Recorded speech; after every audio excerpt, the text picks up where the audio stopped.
auzu billahi mina sheytaani rajim bismillahi rahmaani rahim ñu ngi nuyu ñeent nit ñi yeewoo ci réew mi góor ak jigéen mag ak ndaw di rafet seen ànd ak rajo télévision wal fajri rawatina seen émission diine ak jamono ñëwaat tey ak sujet d'actualité boo xam ne nag Sénégal gii ñëpp xam nañ ne tey lu jar a waxtaane la ndax itam lu jaaxal askan wi la muy criminalité maanaam xeetu reyin bi nga xamante ne jogaat na ak fitnaal doomu aadama faat bakkanam ak jël la mu yor loolu itam nag dem ba jaaxal ñu bëri ndax dañ gis ne réew mi nag loolu jigu ko rawatina ci jamono yi ñu nekk nga xam ne ñu ngi waajal ay élection lépp nga xamante ne lu jëm ci wàllu violence rek dañ ko war a teg ci boor te itam nag yii dafa nekk yoo xam ne tey bokk ci li gën a ëlëm réew parce que bu fekkoonte ne itam dal ci kaw nit rek jël bakkanam mais gis nañ fa ay yeneen cas yoo xamante ne loolu de da ngay ciy xaar police waaye police balaa mu ci mën a agir day fekk am na ba noppi parce que nekkul ne loolu police mën na ko prévenir ñun ñu waroon jouer nag ci prévention jouer itam ci sanction yooyu nga xamante ne nag ñoom ñoo war a décourager ñiy def lii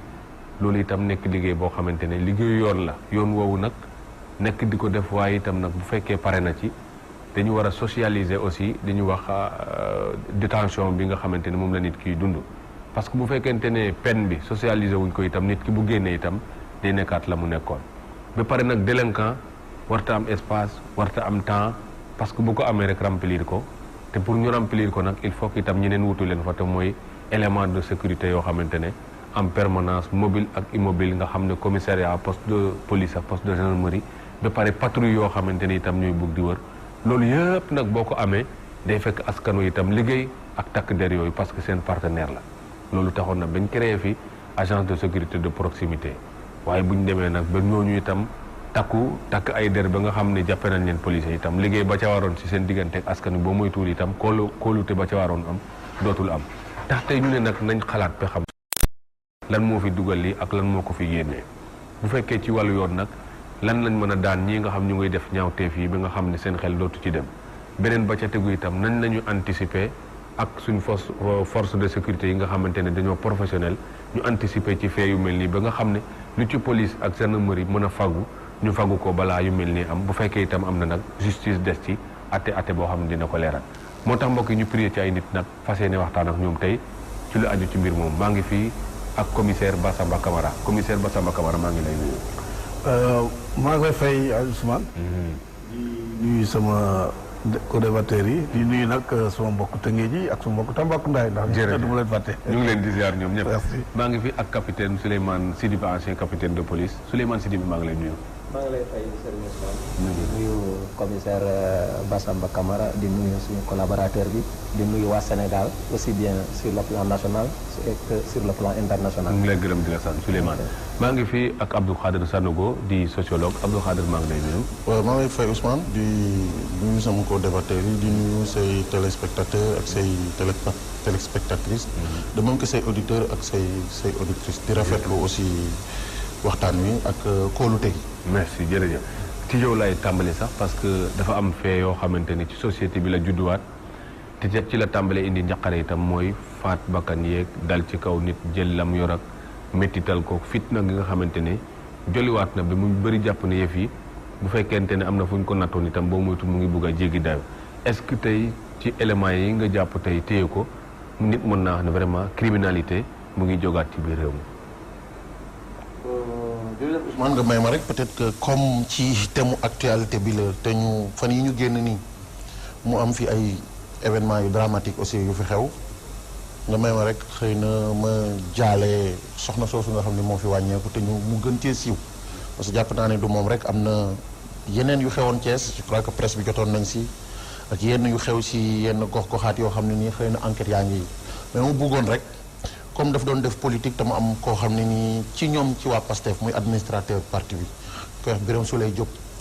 mu nekk suma xarit boo xam ne nii ak suma mag bu ma yàggandool dëkkandoog moom donc nga may ma jaale bépp militant ak militante bu PASTEF seen kooku bokk si ñoom ñu leen di tuddee ay patriotes di ñaan sunu borom foofu mu jëm yàlla dafa noppalu mu teeroo ko si àjjanay Firdaws et puis foofu gënal ko fuuf fi nga xam ne nii moom la jóge ba pare yàlla may ay njabootam aussi ak ay waajuram xolu muñ ba ñu mën a tiis boobu dal seen kaw ñu soppi ko mu nekk bànneex boo xam ne dañ koy ñaanal te xam ni xëj na pour ñun ñëpp ñi nga xam ne nous sommes des croyants jàpp nañ ni ku demee si noonu mën naa rafet njort si moom. Pour ma ñëw maintenant ci sa question bi nga ma posé man jàpp ma ni sax criminalité mës na fay jug man personnellement quand j'analyse les choses c'est qu'on se rend compte que peut-être day am benn instant boo xam ne nii dafay gën a fës mais xam nga criminalité c'est l'aboutissement ci ay comportements de violence parce que soo yor criminalité xëy na mooy di nga dem ci meurtre wala nga dem ci crime mais yooyu moom mooy cappaandaw ga mais xëy na la ko jiitu moom mosu fay jóg ci sunu société dégg naa sax nañ ñu naan oui sunu société mosul violent yi nii en fait c'est que léegi la ñu mieux informé léegi lañ ciy mën a jot mais entreprendre genre problématique yi dafa xaw compliqué si ñun ñi nga xam ne nii xëy na suñu xel dafa màcc si wàll bi pourquoi parce que dafay revêtir ay caractères protéiformes c'est-à-dire dafa am ci noo xam ne nii ay ruq-ruqaat yoo xam ni bu nekk daf cay génne ay ficelles yoo xam ne nii mën na caa dem te booy jël criminalité aujourd'hui bul jël rek nga bàyyi ba ñu rey nit nga ne non rey bi jug na mais c'est que en amont man jàpp naa ni société sénégalaise bi ci foyer yu bëri boo koy analyser da nga fay fekk violence mu tege fa parce que dafay repartir dafay découler wu si li ñuy wax désorganisation sociale maanaam askan tey boo ko tënkee dafa nekk loo xam ne ni société bañ koy wax rappelle-toi du contrat social de Rousseau xëy na société dañ ko waroon a créer pour mu gën ñu jox sécurité ñun mais loolu moom mooy su fekkee ni société ba dafa ñoŋ mais su demee ba am ay rëq-rëq bu demee ba ay nagam-nagam foofu nag la germe yi di jóge ba mun ñu indi si wàllu rey yi nga xam ne nii moom la ñu assister maintenant le problème qui se pose c'est quoi je crois que spécialiste en sécurité yi nga xam ne exercer nañ ko dinañ si ñëw man jàpp naa ni dafa am ay éléments yu bëri yu daje yoo du ma wax seetaan parce que su ma nee seetaan dafa mel ni ay laxiste lañ dafa am éléments yu bëri yu daje ci biir société mais mun naa ko tuddee négligence mun naa ko wax ci wolof yu ñuy xaw a ñàkkal fayda c'est-à-dire bis bu nekk ñu teg sunu bët ci loo xam ne nii mun na découler wu ci meurtre mais ñu banaliser ko ñu def comme si dara xew waaw mun naa ci nag citer ay n exemple yoo xam ne nii daf fi nekk di ci njëkk ci quartier nga gis ab groupe ñëpp identifier leen mu bokk ci ñun askan wi ñu yor ay ngànnaay ñuy jëfandikoo sinébar di def lu leen neex ci biir koñ bi mais ñun ñi nga xam ñun askan wi selon seen mbokk lañ selon seen xarit lañ selon seen waay lañ ñu def comme si dara xew ñu ne den waay nga dem tey ce que j'appelle tension c'est-à-dire nga gis ci liggéeyukaay bi moom ay tension ak ay conflit ñuy def ay nit dàq leen ci lu ñu tegul ci yoon jaay leen doole ñu dem seen yoon ñëpp toog noppi mel ni gisuñu dara te attention c'est-à-dire ki nga xam ne nii moom ñun ce qu'on appelle les frustrations gis nga jusqu'au bouddhisme bii ma gis nii c'est-à-dire dem ba sës pour war a poser acte yoo xam ne waroo ko poser lu ci bëri ci frustration la jóge mais frustration bi bul jàpp ni mooy dañ maa tooñ déedéet mooy des fois da ngay frustré wu contre un système parce que tey bu ñu nee jàng tey instruction état moom moo yor obligation wu jàngal ay doomam ñëpp même na ci ñoo xam ni compte tenu de ce qu'on appelle des inégalités de destin c'est-à-dire ci ni ñu juddoo ca fa ñu juddoo ci distance yi ñu nekk toutes les conditions ne sont pas réunies pour que ñu réussir ci jàng mais système bi tamiser leen mais ñu xool leen teg leen ce qu'on appelle des marginaux sociaux ci liggéey bi muy def ci ndomba tànk yi muy yore c'est-à-dire tey même bu bëggoon takk jabar dinaa ci ñëw sànq gis nga meurtre bi mujj dañ ni viol ko jiitu après ñu ne lan la viol bi amee dañoo dugg gis benn cëru soxna si seen xel dem si ne est-ce que duñu franchir le Rubicon mais à ce niveau précis daf lay leer ni boo defee enquête yi forcément ñaar ñooñu ñëpp kenn nekku si ay marié ay célibataire lañ mais même suñu nekkee ay célibataire ay mukallaf lañ c'est que dafa war si ñoom ci seen dundit ñu war a mën a denc soxna mais nekkuñu ci disposition de le faire lu tax nekkuñu ci disposition bi amuñu jàng bi amuñu professionnalisme bi amuñu xam-xam bi mais c'est pas parce que amuñu ko que amuñu droit bi amoon nañu droit comme man comme yéen comme ñëpp mais malheureusement ni système bi bindoo mais ñooñu nag la ñuy toog di leen gis toute une panoplie ñuy développé wu di foo leen fekk ñuy tox yenn affaires yi nga xam ne waruñu koo tox foo leen fekk ñuy drogué wu foo leen fekk ñu leen fay romb am ci sax ay xarit gars yi na ngeen def waaye ça se passe bien c'est-à-dire def comme si alors que foyer boobu après muy gën a màgg di gën a màgg mais ñooñu ñëpp mais ay potentiel je dis bien ay potentiel ñoo xam ne lañ mun nañ poser ay actes yoo xam ne ci société bi dafay nekk ay actes yoo xam ne yu dangereux donc loolu moo tax ma jàpp ni réalité bi mun naa jàpp ni dafay gëmm rek Sénégal mais mosu fay jóg fan yii nag dafa gën a muri bëtam ba bu mu xaw a jéggi dayoo xëy na loolu moo tax ñu ciy waxtaan. ñu ciy wax noonu Abdou Khadre Sanogo capitaine Souleymane Sidibé côté sécurité boobu nga xam ne Sanogo interpellé na la ci mooy nga xam ne tey waroon nañ jël ay moyens pour prévenir yu mel nii parce que nee nañ mënuñu ku ci nekk ñu jox la benn policier police itam am na nu mu mën a régler am nu mu mënta régler sécurité individuelle ak publique mais est-ce que ci côté sécurité publique boobu amul fenn foo war nañ faa mën a insister mais di faggu yu mel nii. waaw bala may tontu sa question bi bëgg naa man tamit jaali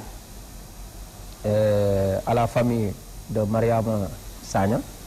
xam na que jóge na fii di ko jaale le responsable de son parti di ko jaale askan Sénégal yëpp ensuite di jaale le douanier Cheikhou Sakho di jaale askan bi yëpp mais di xamal que comme quoi du crime bi yii rek moo am soo demee Thiès am na soo demee Louga am na soo demee Tambacounda am na soo demee Kédougou am na mun na nekk lii moo fës donc di jaale ñëpp di féliciter l'État xam na que à moins de 72 heures déployer tous les moyens aussi bien du côté administratif côté judiciaire ak côté force de l'ordre ñu teg leen loxo fësal di remercier la patience de la population sénégalaise ñoom tamit ànd nañ ak tey donc dëggalu justice def liggéeyam dévoiler les véritables causes mais di féliciter aussi les forces de sécurité en général et en particulier la gendarmerie mais ñaar crimes yi dafa xew dans la zone de compétence de la gendarmerie mais su xewoon aussi dans la zone de la compétence de la police gendarmerie lu mu def en moins de 72 heures police daf koy def donc en général di féliciter les forces de sécurité du Sénégal donc il faut que ñu def séparation entre insécurité ak violence mooy crime bokkul source d'insécurité dafa am comme sociologue bi nu mu ko waxee dafa am lu bëri lu ko waaw et puis dafa jógee fu sori fu xóot donc loolu ma ñu ne les facteurs d'insécurité wala les causes d'insécurité on ne peut pas mettre un policier si derrière chaque Sénégalais parce que nit ki dugg ci këram wala nit ki ci toog ci otoom mu jël pistolet tirer boppam mais loolu policier bi lan la ci mën policier bi mënu ci dara gendarmerie te mënu ci dara donc dafa am foo xam ne insécurité la mais am na foo xam ne violence la il faut que ñu def la part des choses maintenant les sources d'insécurité sociologue bi lim na lu bëri il y a la défaillance des instances socialisation mooy sociologue mooy la famille et l'éducation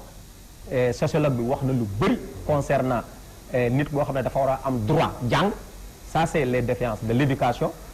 défaillance de la famille mais am na aussi la part de responsabilité de l'État mooy manque effectif bi le manque de motivation financière am na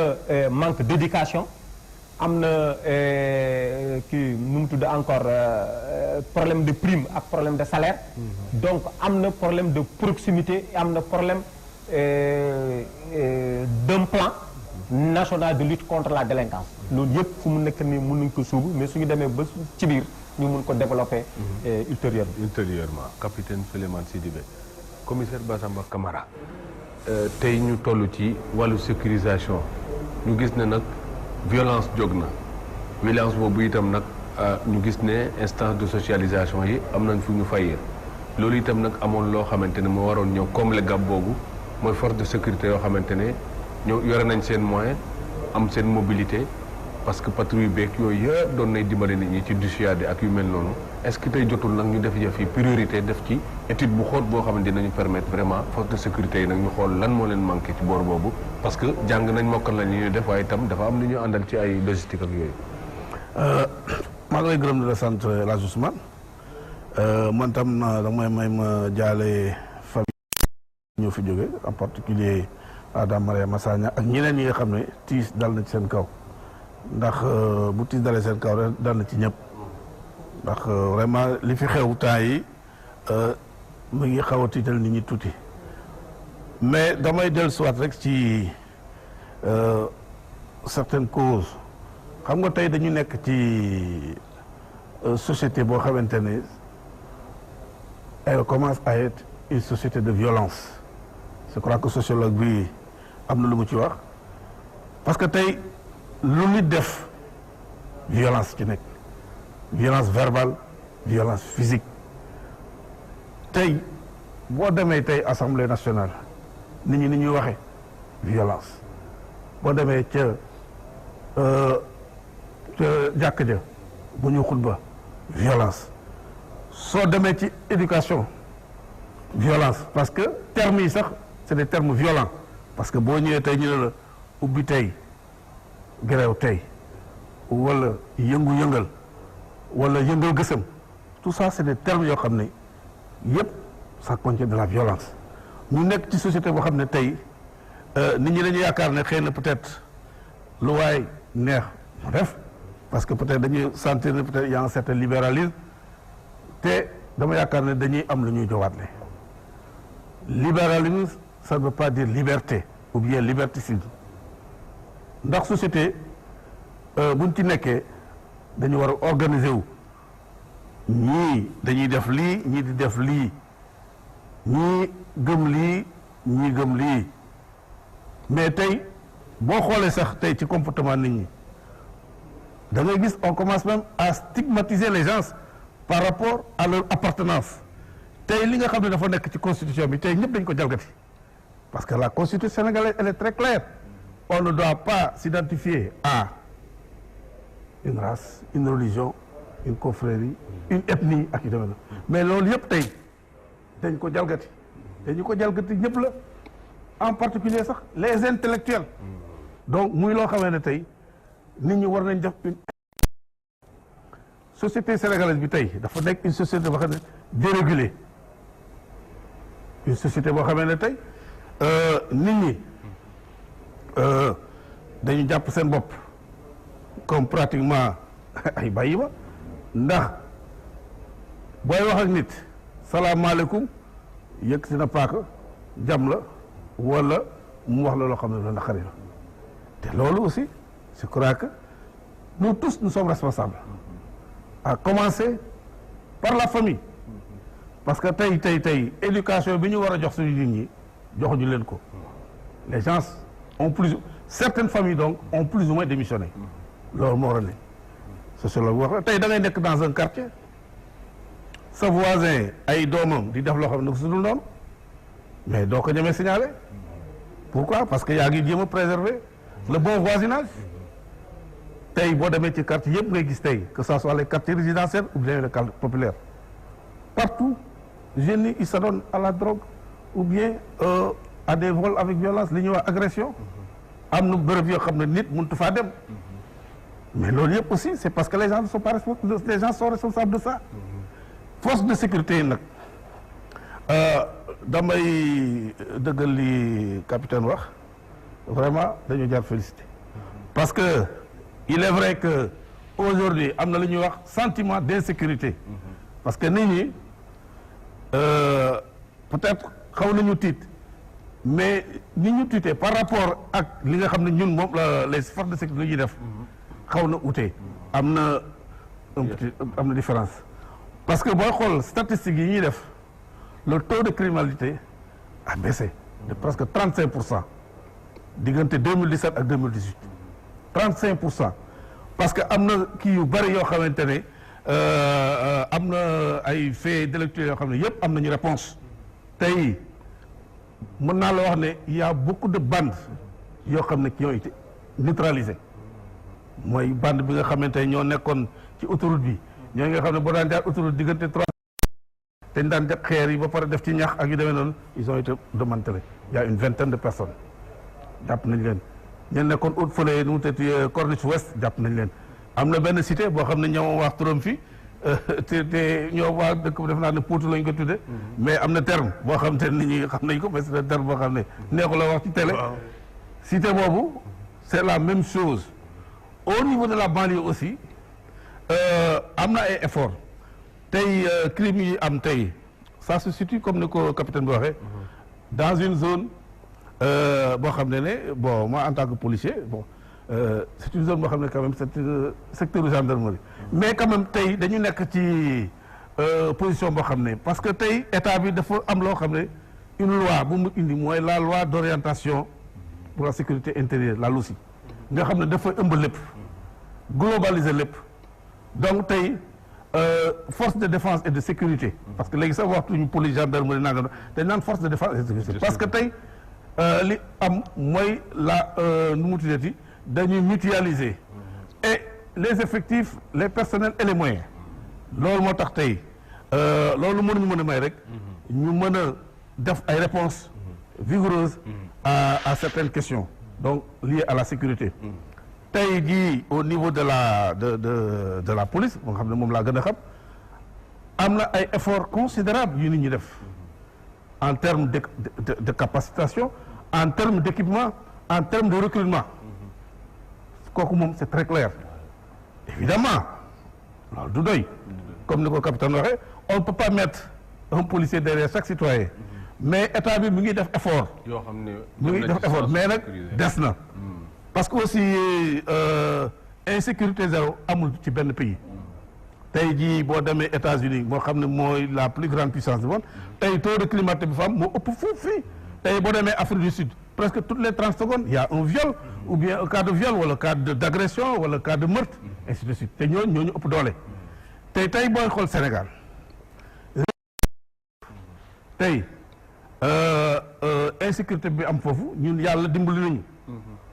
quelquefois nit ñi dañ naan bon mag ñu baax ñu nangam c'est vrai waaye itam action au service de sécurité yi parce que vigilance bi ci am ak anticipation bi parce que ñun am nañ liggéey boo xam ne ni ñu koy def nit ñi mënuñu ko xam mais boo gisee tey yenn affaires yi amu fi ñenn ñi dugguñu fi c'est parce que am na ay nit ñoo xam ne ñu ngi taxaw di aar réew mi mais peut-être nit ñi dañ ko xamul te aussi loolu mënuñu ko fësal mais li wër te wër mooy les services de sécurité franchement parler ñu ngi liggéey muy police muy gendarmerie muy armée ainsi de suite donc vraiment loolu moom li ñuy ñaan rek mooy ñu fexe ba sentiment d'insécurité ba xam ne moom moo gañu nit ñi mu wàcc parce que itam xam nga ñun aussi bu nu sañoon vraiment société bi mu nekk une société calme parce que nee nañu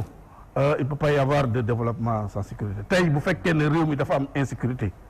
mais réew mi du dox bu amee insécurité mais kii mu tuddi investisseur bi du ñëw bu amee insécurité yow mi nga xam ne da nga bëgg a jàngale ji doo dem jàngale ji yow mi bëgg a jàngi doo jàngi yow mi bëgg a dem marché doo dem marché yow mi bëgg a dem jumaa ja doo dem jumaa ja ndax am na ñoo xam ne ñu ngi lay kar di la empêcher nga def ko donc tey il est temps quand même que l'État jéem a góorgóorlu ñu ngi def nag mais ñu gën a def ba nga xamante ne vraiment parce que le droit à la sécurité c'est un droit constitutionnel comme les gens ont droit à l'éducation ils ont droit à la santé ils ont droit à lépp donc droit à la sécurité c'est un droit boo xam ne constitutionnel boo xam ne vraiment nit ñi war ñuy sukkandiku pour que vraiment cette société là soit une société bien sociale bien calme boo xam ne dañu permettre ñun ñëpp ñu vivre une vie boo xamante ne une vie normale une vie commune donc El Hadj Massamba Camara merci bien nañ ci dellu soit léegi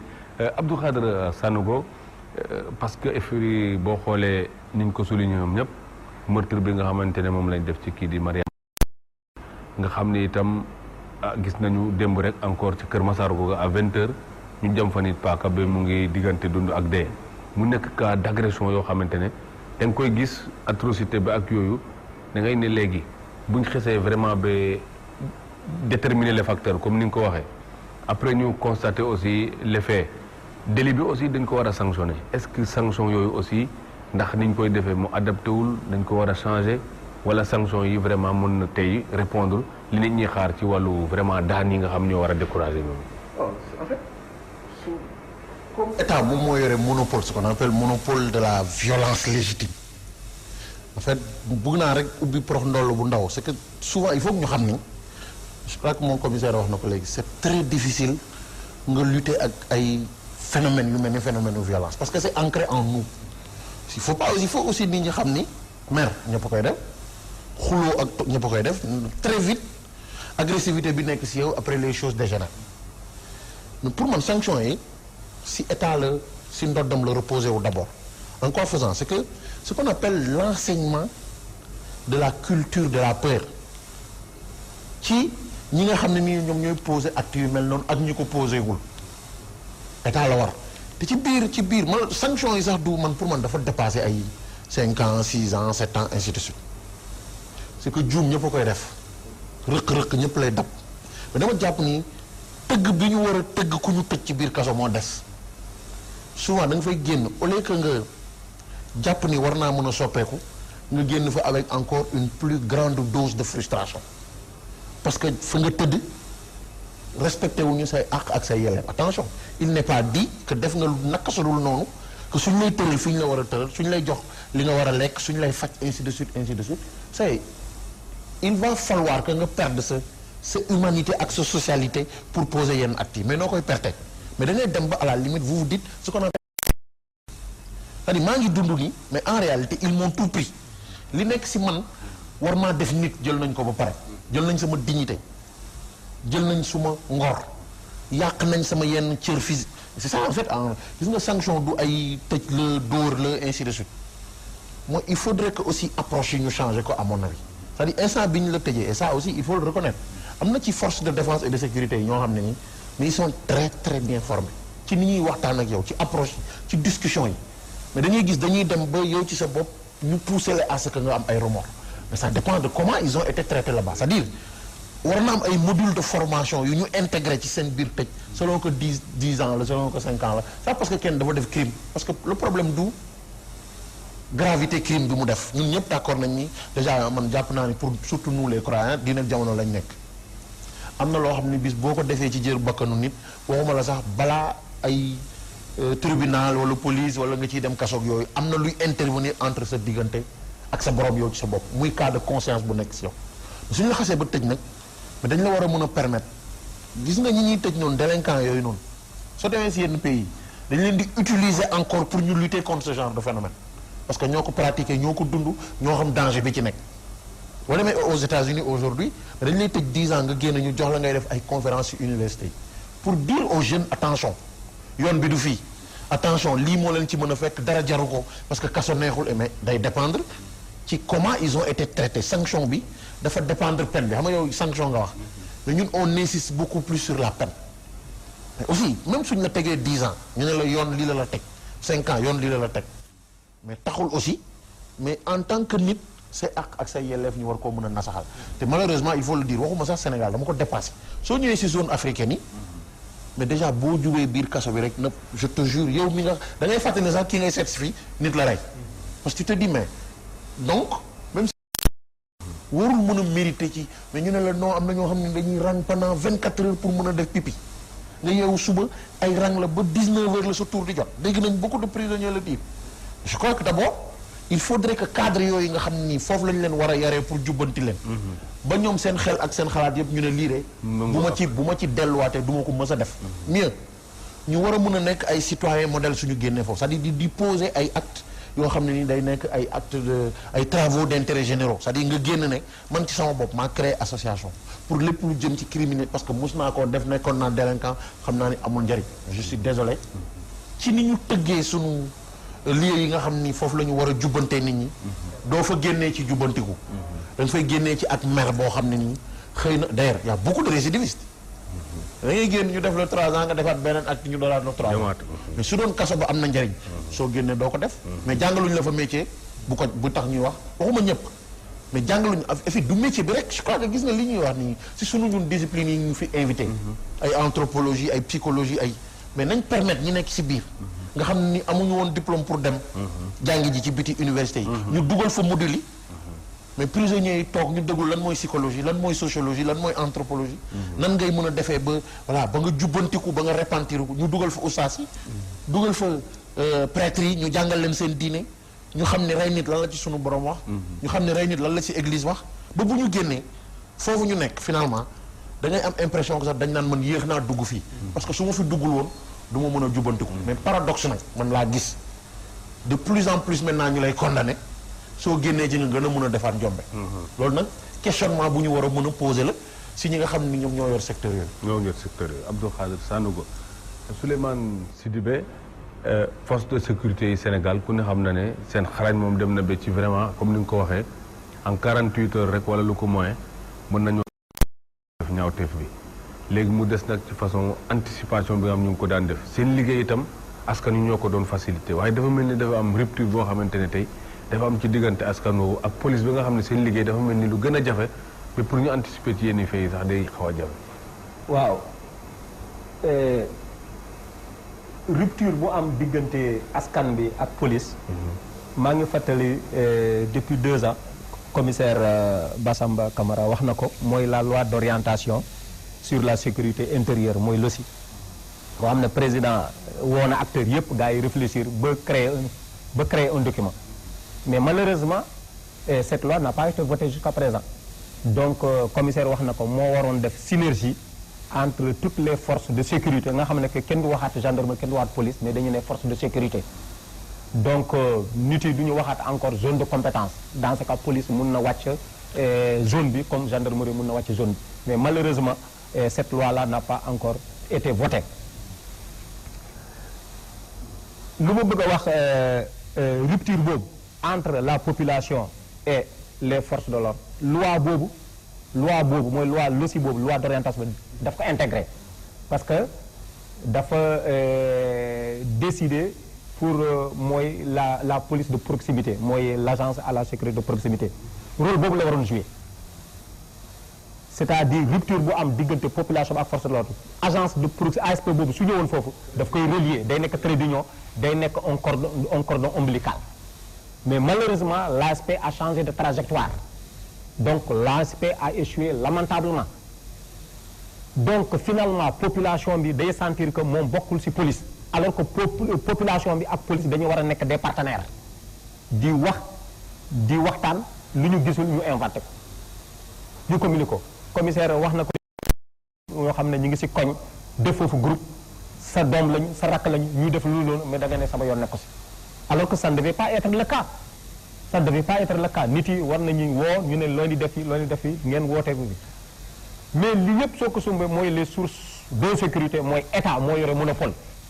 mais su nekkee police rek la moo tax gendarmerie nous avons des forces de l'ordre et des forces de sécurité professionnelles ça moom il faut avoir le courage de le dire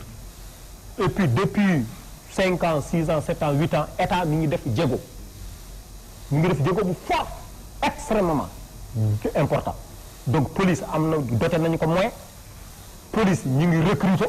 bien vrai que recrutement bi du doy mais police mi ngi recruter gendarmerie mi ngi recruter donc police mi ngi def jéego formation bi encore on l'a accentué même actuellement élèves yi nekk école nationale police dañu leen diviser en deux ñeneen ñu bu leen Thiès ñeneen ñu bàyyi leen fii donc état mi ngi def wargaam mais début bi mooy kii nu mu ko waxee mooy en amont moom moo baaxul donc il va falloir ñu delluwaat encore si ginnaaw jéem a defar foofu tant que foofu defaruñu ko lu nekk si kanam du musu baax état bi mun na déployer des milliards et des milliards et des milliards et des milliards mais lu nekk fi du musu baax il faut que ñu delluwaat encore si kanam si ginnaaw su ñu defaree foofu rek amul benn problème dina baax concernant l'éducation ça pose un problème concernant bu njëkk bi dafa amoon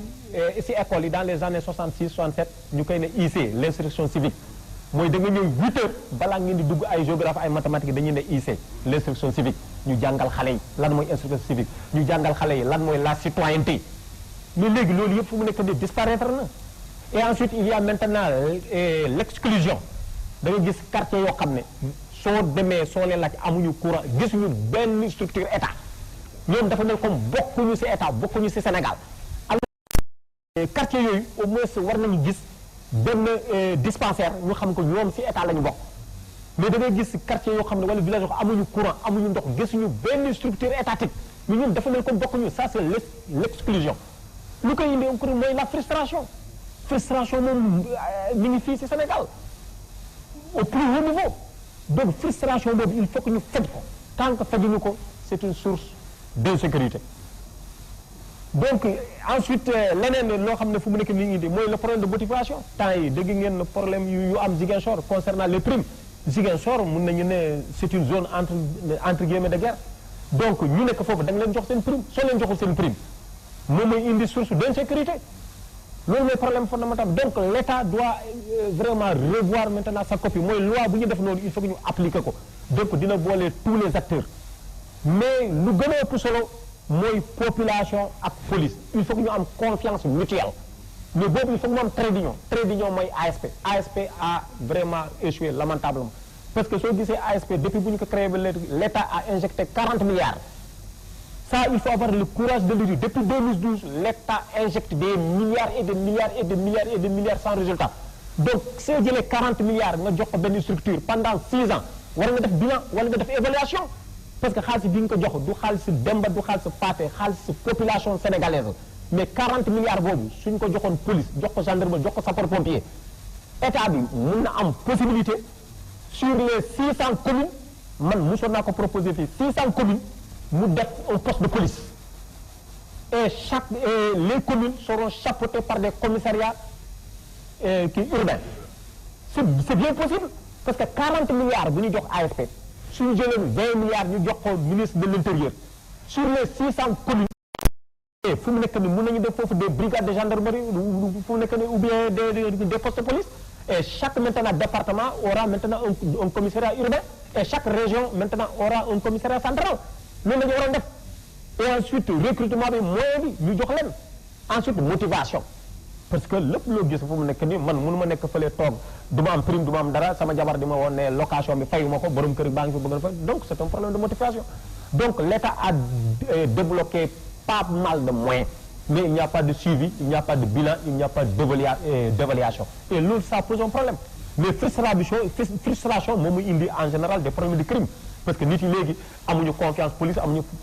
confiance gendarmerie amuñu confiance tribunal dañu ne kii su ma ko yóbbee tribunal suba ñu libéré ko donc man maa koy fejal donc il faut que sanctions yi les sanctions soient aussi lourdes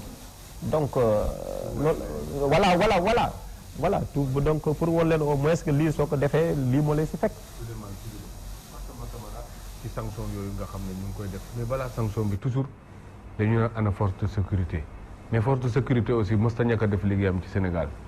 mais tey bu ñu demee ba gis genre crime yu mel nii aussi dafay fekk ne rek am na ci yeneen yoo xamante ne ñu ngi leen cay woo te doyul effectif yi Souleymane wax na ko nee na il faut que ñu revoir ko motivation xam naa il faut que ñu xoolaat ko parce que loolu itam di cee am solo mais au-delà de effectif ak motivation ce sont des hommes engagés mais loolu itam dafa am yeneen moyens yu mu laajaat est-ce que ci fan woowu vraiment dañ ko def priorité wala mbir mi itam courage politique moo manqué ndax intervention yi nee nañu aussi dinañ libérer ñu bëri ñoo xamante ne waroon noonu gaaw a génn kaso. maa ngi lay jaajëfal El Hadj Mass xam nga dama wax sànq ma ne la sécurité c'est une priorité et ça doit être une priorité pour l'État et je crois que État bi comprendre na ko capitaine wax na ko des moyens sont débloqués aujourd'hui tey il y a un projet de l'édification de 15 commissariats rien que dans la région de Dakar donc fépp foo xam ne c'est des zones criminogènes daañ fa def un commissariat on a suffisamment d'hommes ñu ngi recruter parce que ci 5 dernières années yi vraiment état bi ngi def effort parce que ñun on a été comme moi j'ai servi au temps de Senghor au temps de Diouf au temps de Wade au temps de Macky Sall mën naa la wax différence bi mais aujourd'hui recrutement yi am nii mosu fi am parce que gis naa même le dernier recrutement on a recruté près de 52 commissaires de police loolu man bi ma duggee police ba j'ai fait 38 ans de service mais mosuma gis loolu ça veut dire que l'État est en train de faire des efforts ak projet de construction commissariat yi ma la wax ici au niveau de Dakar et dans les régions capitaine wax na ko effectivement xam nga tey dañu nekk dans une phase de communalisation généralisée on a je crois 557 communes avec l'acte 3 de la décentralisation. Donc aujourd'hui nit ñi pour war nañu mën a jël en charge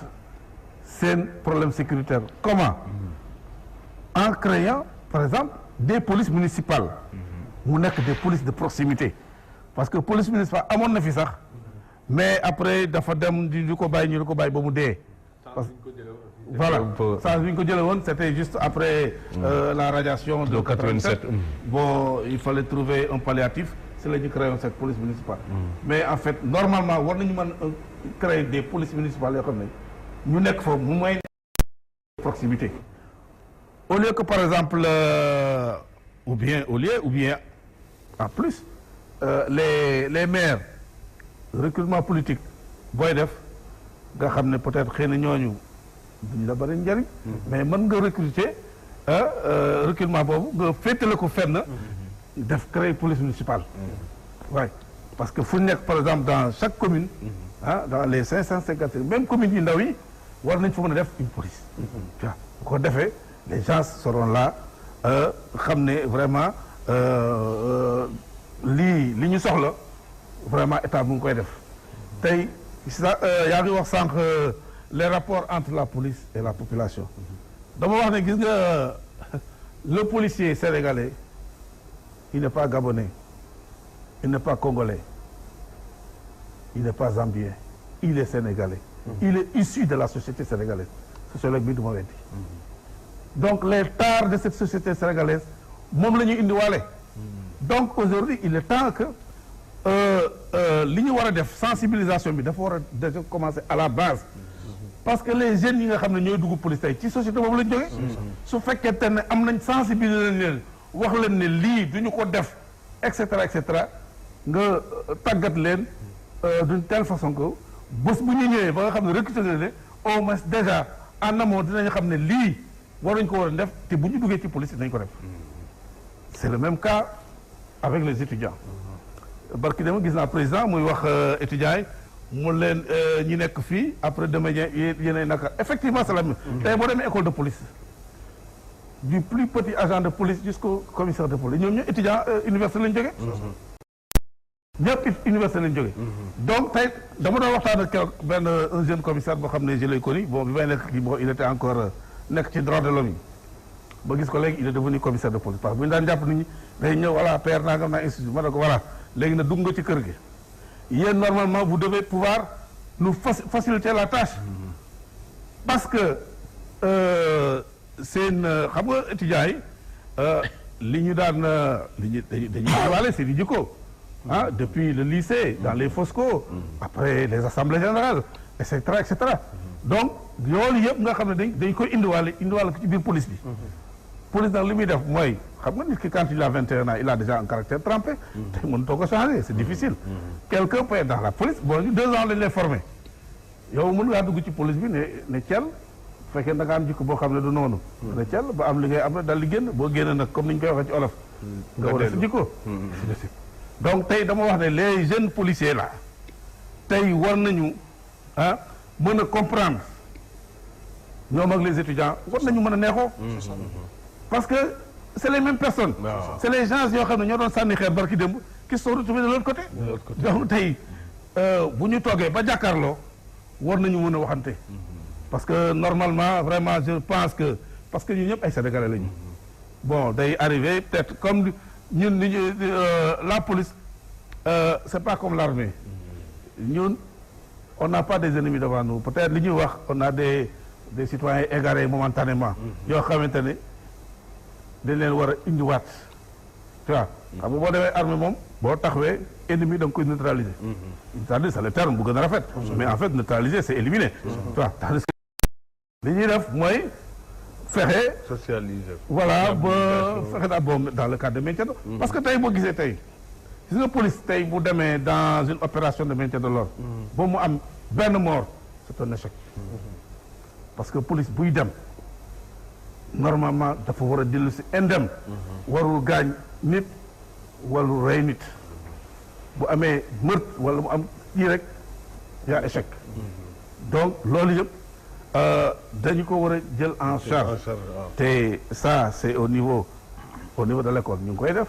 également au niveau des services aussi ñu ngi koy def dañu am concept boo xam ne wax police population. parce que sécurité léegi mënatoo ko def. sans les populations. il faut que les populations xam ne cette police là ñoom ñoo ko moom. police moomul police li ñu leen di fay ci impôt yi lay jógee c'est les populations qui payent les policiers donc population dañu xam ne ñii ils sont à leur service. de l'autre côté aussi les policiers ñu xam ne ñii c'est pas leurs ennemis ñii c'est des partenaires.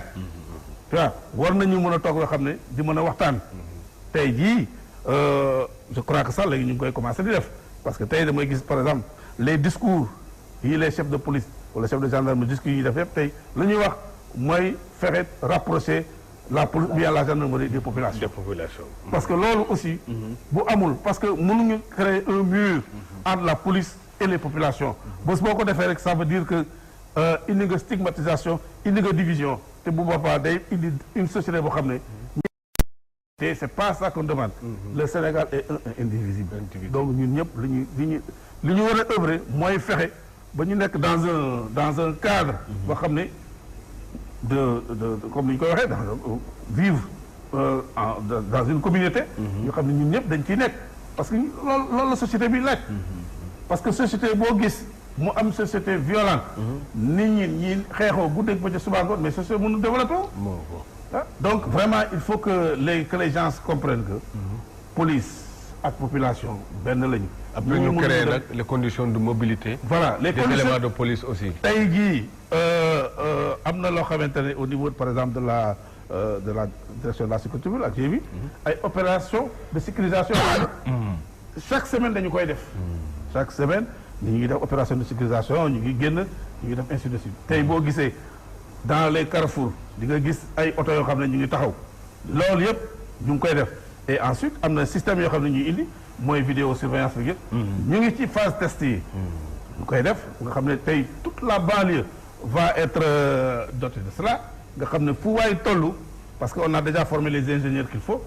fu waay toll fii ci banlieue bi loo fi mënti def ñu ngi lay gis en tout cas ñi nga xam ne dañuy jéem a def vidéo donc fii ba Guédiawaye fii ba Kër Massar ainsi de suite ba Tëngéej donc les gens sont là visualiser li ñuy def et je crois que là aussi c'est bien parce que xam nga bu njëkk bu nit ñi musaan jógee ci stade muy làmb wala yu demee noonu bon da ngay gis après du muy demee après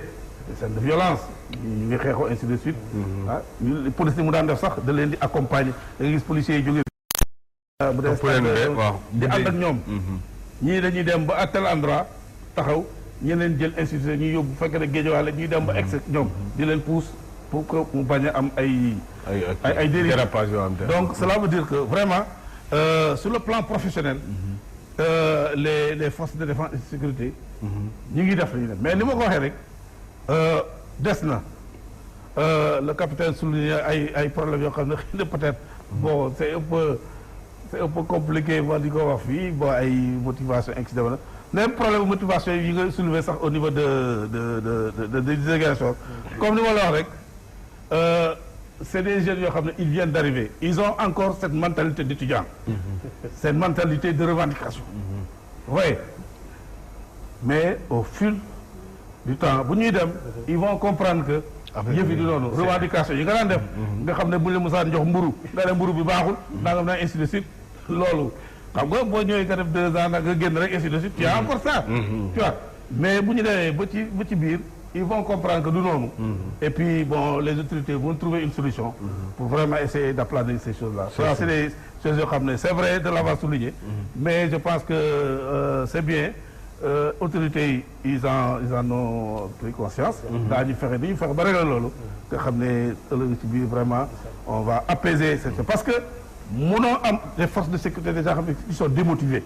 c'est très dangereux un membre des forces de défense et de sécurité qui est démotivé c'est dangereux parce que di nga bëgg a def dara bon donc sa xol lu ci nekk et ensuite il faut également que ces gens-là bénéficient de la protection de l'État parce que bu fekkee ne un policier da nga xaw a def erreur bavure wala yu mel noonu waaw on te voue aux gémonies ñëpp ti tiré si kaw ainsi de suite policier ba mbéj na nit policier ba dóor na nit tout le monde parce que ñun les forces de défense duñ ñu tolérer dara tey jii la plus petite bévue boo ko defee tey mu ne ko coow tu vois coow lu rëy lay doon tu vois donc loolu muy loo xamante ne c'est un peu compliqué c'est un peu difficile mais je pense que au fur et à mesure que ñuy toog di liggéey di waxtaan et comme ni ko les autorités des services de sécurité les plus hautes autorités chaque fois dans le discours loolu la ñuy wax léegi vraiment humaniser les rapports entre les forces de sécurité et la population parce que ça il le faut. Bon, en ce qui concerne maintenant l'agence à la sécurité de proximité, bon, c'est vrai, mon ami Sidibé, je le comprends. Mais man damay wax toujours ne bon, c'est un corps boo xam ne corps bu bees la. Bon, ça a été créé en 2013. On est en 2018, ça fait 5 ans. Donc fi mu ne nii war nañ leen mën a bon xaw a tolérer tuuti. parce que dina xam ay erreurs yu ndaw mais je pense que xëy na au fur et à mesure danañu dem ba comprendre seen rôle parce que aujourd'hui c'est vrai da ngay gis léeg-léeg des ASP yoo xam ne da nga leen di gis ñoom kenn ñu taxaw ci carrefour bi et c'est pas normal wala ñu yore auto police voilà parce que normalement sax policier wala gendarme dañu war a travailler en binôme ça c'est le B à bas policier warul taxaw moom kenn ci benn carrefour wala gendarme benn il faut bon astobala da nga gis benn ASP moom kenn mu taxaw fële loolu du dëgg du yoon loolu nag il faut gars yi corriger ko ça peut-être xëy na manque d'effectif wala mais même bu dee manque c'est pas une excuse parce que aussi liggéey boo koy def da nga ci dem ba jeex vraiment parce que il y va de leur sécurité eux-mêmes parce que benn policier wala benn ASP boo def foofu s'il a un problème mais kan moo koy defar mën nañ ko écraser foofu du am koo xamante ne dina ko mën a dimbali ainsi de suite donc ça aussi c'est des choses que les gens doivent prévoir d'accord et encore une fois pour vraiment m'apaiser un peu le capitaine par rapport aux ASP bon xam nga c'est un corps qui a été créé en 2013 parce que le président là dafa bëggoon régler deux problèmes à la fois le problème du chômage de l'emploi et le problème de la sécurité parce que amoon na moment yoo xam ne diggante 2011 ba 2014 vraiment les services de sécurité dara nekk foon wala yoo xam naa ci dañ doon saggu foo xam ne dafa war a am 100 personnes ay 18 personnes nga fay fekk wala 20 personnes donc c'est des gens qui travaillaient 24 heures sur 24 mu metti lool bon bi ASP yi ñëwee xaw nañu am tuuti bouffée d'oxygène bon ça parce que tey ASP yi di nga leen gis tey au fin de la brousse léeg-léeg man damay gis ci yenn ay villages reculés nga gis leen fa au moins ça rassure parce que la présence d'un homme en uniforme dafay rassurer population donc vraiment nañu fexe rek ñaax les autorités de l'ASP ñu góorgóorlu tey déglu aussi nit ñi parce que aussi il y a des gens yoo xam ne qui ont de l'expérience yoo xamante ne mais ça leur coûte un capitaine il est là xam na li muy def nga woo ko ne ko nii ak nii ak nii ainsi ak ñeneen ak ñeneen parce que sécurité du lu ñu inventé du lu ñu improvisé da nga koy liggéey te ñu koy liggéey am na ñoo xam ne am nañu xam-xam seen xam-xam màcc na ci loolu soo ko bëggee def foog nga ñëw ci ñoom je crois que là les autorités de l'agence de sécurité de proximité ils vont essayer quand même de rectifier góorgóorlu fexe ba nga xam ne moom la leen président laaj ñu indi résultat bi def évaluation d'abord parce que au bout de 5 ans quand même il faut faire une évaluation boo def évaluation ba noppi xam ne lii lañ leen laajoon est-ce que on a atteint l'objectif suñ ko atteindre ok si on n'a pas atteint dañuy wax pourquoi on n'a pas atteint fexe na ñuy def on rectifie donc voilà El Hadj Ousmane Bassamba Camara parce que Souleymane Sanogo ndem si Yàlla Mariama Sagna boobu ñu rey dañ ko fekk ci biir këram kii itam dañ ko agressé dans la rue ci Kër Massar loolu yëpp nag nekk yoo xamante ne mën nga wax ne police pour mu prévenir yu mel noonu lu jafe lay nekk kon ki ko mën a prévenir mu ngi ci biir société bi maanaam loolu nag ay maillons la wax nga ko famille bi wax nga école bi wax nga daara ji nga xamante ne ñoo waroon di former est-ce que à côté de loolu yëpp nag ci wetam amul ñàkk liggéey maanaam ñàkk koo xamante ne sonal na askan wi bi xale yooyu aussi ñàkk lu ñu def tax na ñu am temps bu tax xamante ne dinañu jublu ci yooyu te jublu na. Je t'ai dit même à l'entame de l'émission. Je t'ai dit en réalité que même ki nga xam ne dafa jëkkati acte di ko posé bu ñàkk worma ba teg ko ci kaw nit ba rey ko wala mu def ko na ko sulul noonu moom ci boppam victime la amul kenn kuy juddu je te rappelle Rousseau l'homme est naturellement né bon et bien mais c'est la société qui l'a corrompu mais kan mooy juddu di nekk xale di ñaan ne man en tout cas sa waajur duñ ko ñaan yow ci sa bopp profession criminelle amul kenn kuy dem abonné pour dire moom laa bëgg a nekk mais attention il faut aussi parce que ñun ci li ñuy def ak lu mu métti aussi c'est pas que dañuy jël seen défense pour dire que li ñu def c'est pas grave mais on essaie d'expliquer aussi la profondeur ñoom ci seen bopp ay victimes lañ c'est-à-dire ñoom suñu sañoon place commissaire bi la ñuy nekk wala place commandant bi wala place journaliste wala place universitaire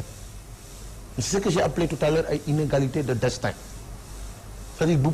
frustration yooyu comme tu dis amoo liggéey amoo polto amoo place mais souvent même sax nga gis ci ñoo xam ne am nañ sax métier mais système ak mécanisme yi ñu teg c'est des mécanismes yoo xam ne dañuy prôner l'inégalité xamuñu la kan mooy sa papa foo juddoo ban parti politique nga bokk est-ce que da ngay def politique donc mënuñu la jox tel poste mais il y a des gens yoo xam ni que ce soit ici que ce soit en Europe dans les autres pays ça aux États-Unis frustration bu ndaw nga dem déposer nga leer ne sa poste dañ koo jël jox keneen nga frustré wu jël arme ñëw tirer kenn ñun eggaguñ sax foofu xam nga lu tax socialisation nga wax parce que ñun si ñun ñu bëri mais dañu am benn foi boo xam ne nii que ñu qu'on soit chrétien ou musulman dañu lay ne lu am yàlla la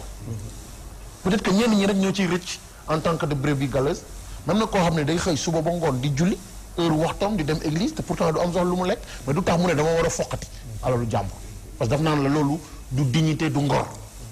mais le problème c'est que ñëpp nag bokkuñu am na koo xam ne dafa am chance ñu jàngal ko alxuraan chance am la mais chance boobu égalité des chances bi l'autre doon wax bu don mais en réalité ñun ci sunu bopp amuñu égalité des chances amuñu égalité de destin mais surtout amuñu yenn portefeuille relationnel yi surtout amuñu yenn tur yi amuñu mais attention pour une société c'est gravissime étape wax nga ko léegi sécurité bi gis nga amul benn réew bu la mën a wax mun naa defar ay alkaati wala ay gendarme yoo xam ne mun nañ fi nekk di prévenir ay ki ñu gën a war a defar je crois que commissaire wax na ko léegi commissaire de police bi moom ci boppam ci société la bokkoon mais criminel bi aussi ci société la nekk tant que demuñu parce que bu ñu moom jox exemple ay États-Unis parce que foofu bokkuñu ay réalités socioculturelles mais ñun on a des réalités socioculturelles c'est que même criminel bi ngay gis day war ne barki sëriñ diw kooku rek la gëm mais nañ def de telle sorte que kooku mu gëm ñu dem jëli ay lu mu bind ak lu mu wax fexe de telle sorte que moom mu intérioriser ko ba mu bañ a jéggi mais gis nañ ko bugguma caricaturer di wax ay diw parce que peut-être que da nga di mën nga leen offusquer mais très honnêtement au moins ngëm am na fi doole surtout tarixa bugguma dugg si dadaay mais tarixa sax foog naa ni moo fi ëpp doole lépp lu ñuy mais surtout mais donc nañ jaar si loolu am na koo xam ne nii bis boo ko lu muy violent mu déglu la bis boo ko waxee ne ko lii ngay def nii jàpp nga ni est-ce que yoon boo war a emprunter ou pas peut-être que mun na la déglu mais je suis désolé il faut aussi le reconnaître ñoom ci seen bopp ay victimes lañ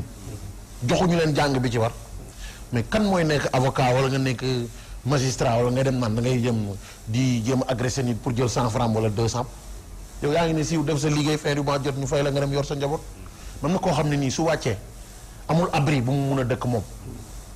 te dañ ko waroon a faggul ci naka ci ñu jox ko métier pour mu war ko def ji am na koo xam ne amul dépense bu mu joxe pas parce que dafa yaafus mais am na ñoo xam ne je suis désolé d'ailleurs même terrorisme bi ñuy wax ni tey du thème bi frustration yi foofu la jugee dañu jàpp ci suñuy modèle ni boo jugee école nga jàng nga kii war nañ la mën a waaw léegi lañ ciy wax concours ENA concours telle chose mais ki nga xam ne nag moom daara la jàng moom jàng diine jàng nu ñuy sangee néew jàng nu ñuy wàccee kaamil jàng est-ce que jox nañ ko chance bu yam ci ki nga xam ne ni ñu ne ko non léegi donc loolu mënoo def dara mu ne non jàngi woon naa diine mais léegi wàcc naa ñibbisi naa looy def ñu ne dañ lay jox saret pour lan pour ngay jël fer pour jël xeer mais ki la koy jëlloo di la def mu lay presque il t'exploite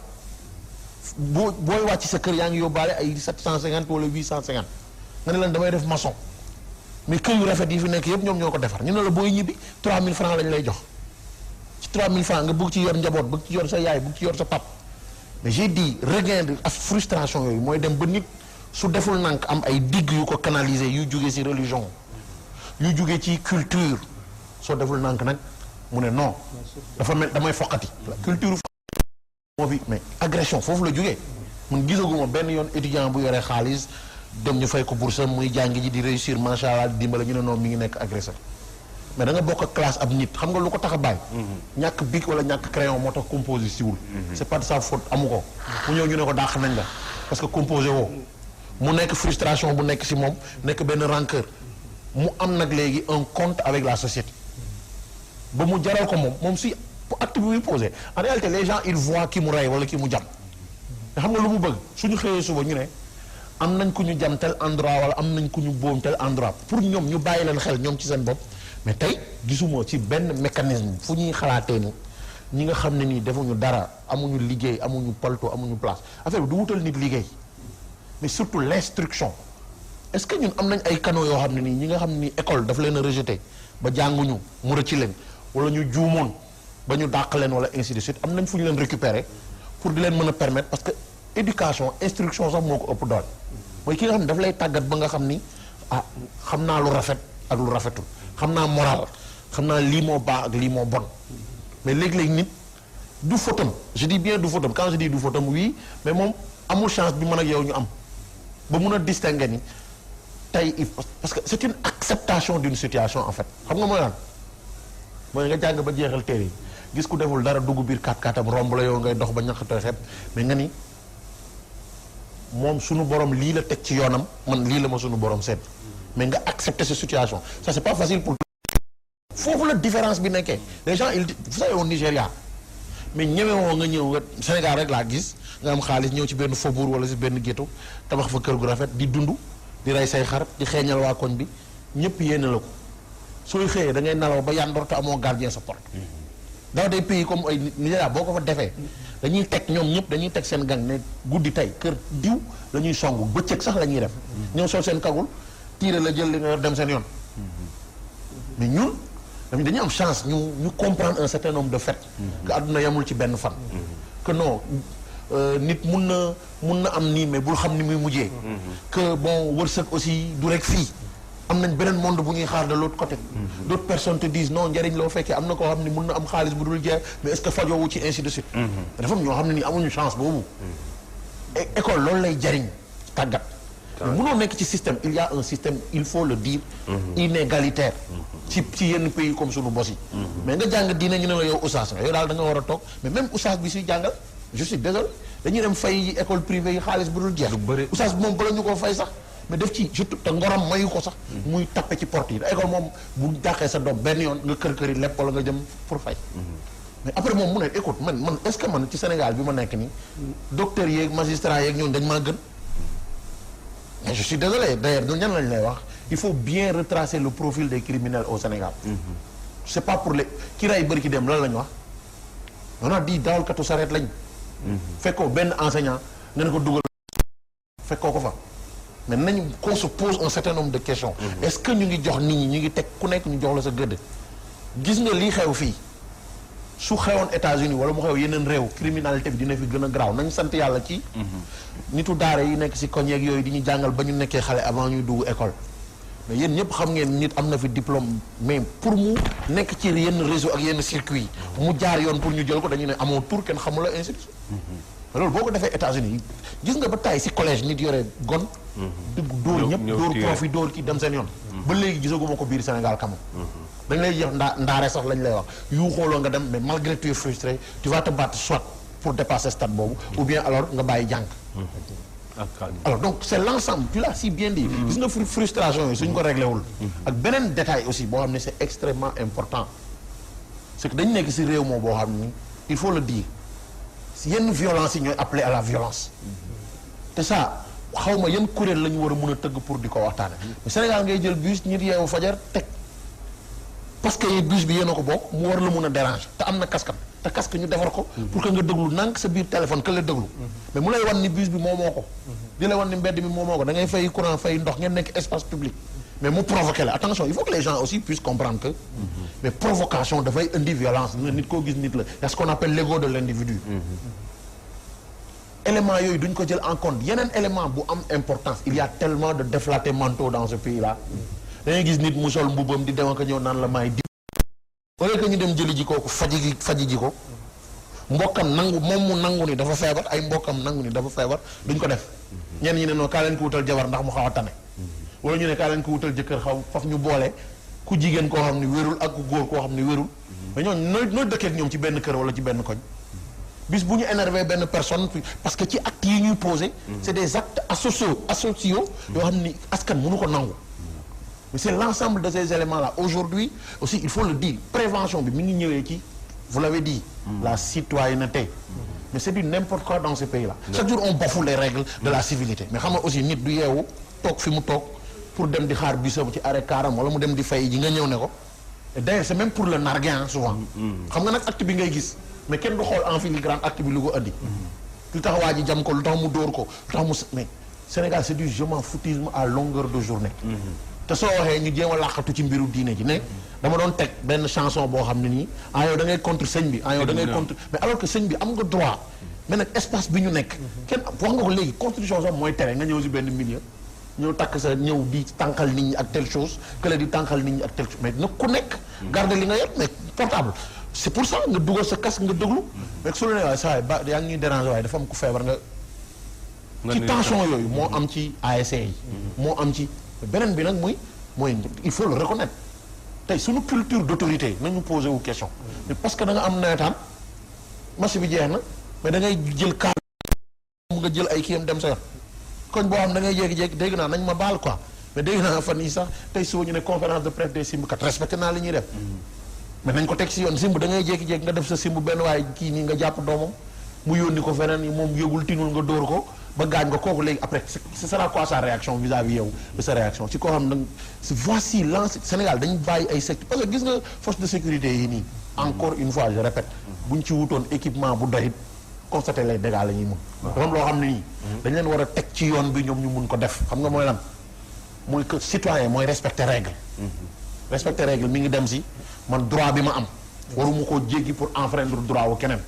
parce que boo enfreindre droit wu keneen te mu am impression que protéger wuñu propriété privée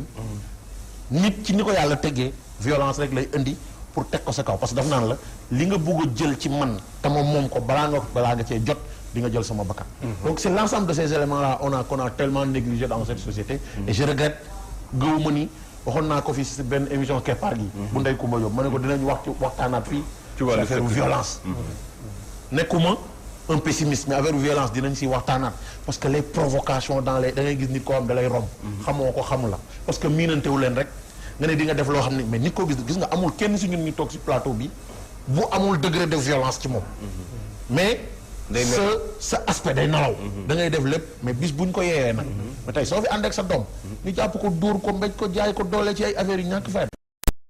tu es tenté de réagir réaction boobu si colère nag souvent day nekk ay réaction démesurée donc je dis ñi feebar nañ leen dem faji ji ñu ba nëppal bi du rek bandi yi nekk si koñ de nëppal bi mooy da ngay nekk ay nit ñu feebar ba war a dem jël ji seen garab ñu leen di jéem a def nit te mënatuñoo nekk nit tant que faju ñet kaay ñu may la jabar kaay ñu may la doom kaay ñu may la jëkkër ça ne règle pas le problème beaucoup de gens aussi il faut le dire c'est des cas pathologiquement fonctionné wuñu xam nga jël nit pour jam ko yombul n'importe qui mais ki nga xam ne nag dafa déréglé wu depuis psychiquement su koy def du ko tey et d'ailleurs même boo ko toppee ci yoon dañ koy faji ji kenn du ko tëj parce que itam ku wérul lay ne yaa ngi doon wax Rousseau sànq am na aussi Maïkovski bi doon wax ne chacun en naissant est nanti d'amour waaw moom itam wax na ko mais les emplois les rentes tout ça ça déchète le cœur absolument waaye loolu bokk na ci li nga xam aussi day yëngal askan wi capitaine Souleymane Sidibé askan bu ñu waxee ne force de sécurité yëpp boole yëpp indi logistique indi matériel ñuy def patrouille ak yëpp loolu itam nag day fekk itam mu nekk à des degrés raisonnables maanaam yëfi aussi boo xoolee policier bu nekk dafa am nombre d'habitants boo xamante ne moom la war a gérer mais te est-ce que nag jotul aussi en même temps politique publique yi jéem a désengorger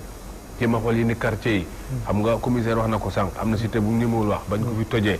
xam nga loolu itam buñ ko tojuloon am na lu mu doon jur am na yeneen yu fi nekk yoo xamante aussi laaj nañu tas ko parce que yooyu sam dina tax mbir mi gën a woyof tuuti parce que concentration être humain jur yenn yi xam nga cité li tax nit ñi ragal ko léegi sax boo ne cité nangam rek dañu dajaloo benn place fa la gang yi formé woo fa la fréquentation yu baaxul yi am ba mujj yàq ñu bëri ci koñ bi est-ce que jotul aussi léeg-léeg ñu désengorger bi mën a may policier bi aussi ak commissaire bi ñu vraiment ñu am l'œil sur les malfrats yi nga xam ne ci biir société bon comme nu mu la ko waxee rek on a une police professionnelle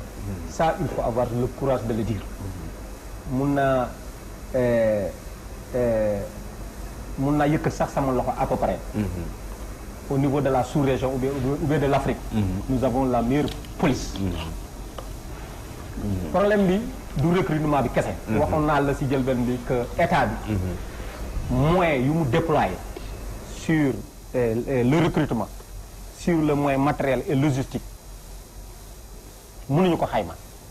l'État a débloqué pas mal de moyens pour les forces de défense et de sécurité mais lépp loo gis il faut que base bi ñu régler ko waxoon naa la ko dëmb base bi Gandhi disait la pauvreté est la pire de l'insécurité pauvreté éducation famille bi daw na responsabilité am amatul jot da nga gis benn père de famille bu yore plus de 18 gosses war leen dundal facture courant baa ngi fi facture ndox baa ngi fi ak leneen mi ngi fi donc daw na responsabilité mais bu njëkk bi paa bi suy dem retraite 8 gosses wala 9 gosses ils sont déjà placés paa bi mun na jël retraite am pendant 6 mois 7 mois du génn dërëm mais léegi c'est le contraire donc état bi il faut que mu pallier du question seulement des sanctions wala tabax ay commissariat tout ça loolu yëpp baax na mais il faut que mu pallier da ngay gis soo demee ci commissariat yi da nga yaakaar da nga dugg ci bibliothèque les plaintes day jóge ci suuf dem ba ci terrasse tellement il y a pas mal de plaintes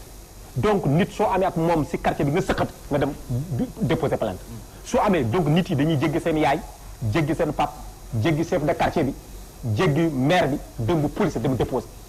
donc da ngay déposer finalement plainte yi day jógee fees partout enquêteur bi day toog fii yëpp day nekk ay feuilles ay papier donc loolu pour état bi mu pallier ci loolu il faut que état bi ñëw man waxoon naa ko fi parce que chef de quartier yi en général coutume moo tax ñu leen di fal mais depuis la radiation de 87 am na policiers yu bëri yoo xam ne fu mu nekk nii dem nañ mais depuis 2000 wala 2010 il y a beaucoup de policiers qui sont partis à la retraite amul benn quartier bi ngay dem doo gis adjudant chef de la gendarmerie demul retraite wala gendarme demul retraite wala policier demul retraite alors que yooyu état bi war na leen recycler d'une autre manière man waxoon naa ko fii alors soo demee par exemple Sokone il y a un adjudant chef Cheikh Tidiane Bari yàlla dafa def moom moo nekk chef de mais depuis 2 ans amul kenn ku génne Sokone bu dem porte plainte parce que problème bu ñu am si moom la ñuy ñëw kii bi ngi dëkk Tëngéej suñ ko nommoon délégué de quartier am na problème yu bëri boo xam ne déjà day am pouvoir parce que état bi moo ko nommé officiellement délégué de quartier su fekkee ay bloc ñu taxaw wala ay mbooloo yu taxaw mun na leen tas mais état bi ñëw jàpp ko sur le moyen financier ak moyen technique wane que l'administration territoriale préfet bi kii moo nekk délégué quartier nangam parce que chef de quartier yu bëri coutume moo leen indi fi mais jànguñu français xamuñu administration xamuñu bii xamuñu baax alors que chef de quartier yooyu nañu leen bàyyi seen place pour problème ba ñu am mais nañu recenser nañu ne tous les préfets recenser tous les gendarmes et tous les policiers en retraite donc ñoom ñëpp ñëw préfecture ñu recenser leen ñu leen yow foo dëkk ñu ne Ndiaylo par exemple Cheikhouna Keita mu dëkk Ndiaylo ñu ne à côté du chef de quartier maintenant vous êtes le délégué de quartier de Ndiaylo léegi nag problème administratif yu mënta am banditisme yu am te xule yu mënta am mais moom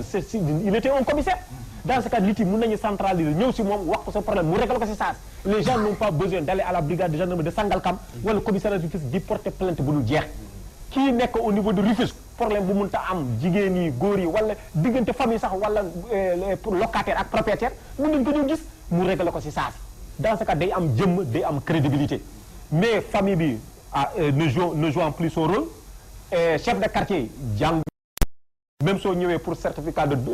domicile dañ lay jox bout de papier ñu ne mën nga bind nga ne waaw ñu jox la ko ñu ne am demal bind alors que délégué quartier su nekkoon foofu cachet délégué de quartier ak cachet ak certificat de domicile moom lañ koy jox. un commissaire qui a servi pendant 38 ans xam na papier bi dina la xam yow kan moo la jur di nga xam ne dafa la dëkk donc chef délégué de quartier bi day nekk tampon. c'est-à-dire lu ñu ñàkk mooy famille bi ak éducation bi ak pauvreté bi moom dina nekk genre tampon boo xam ne problème yu war a juddu dina wala dina ko mën a kar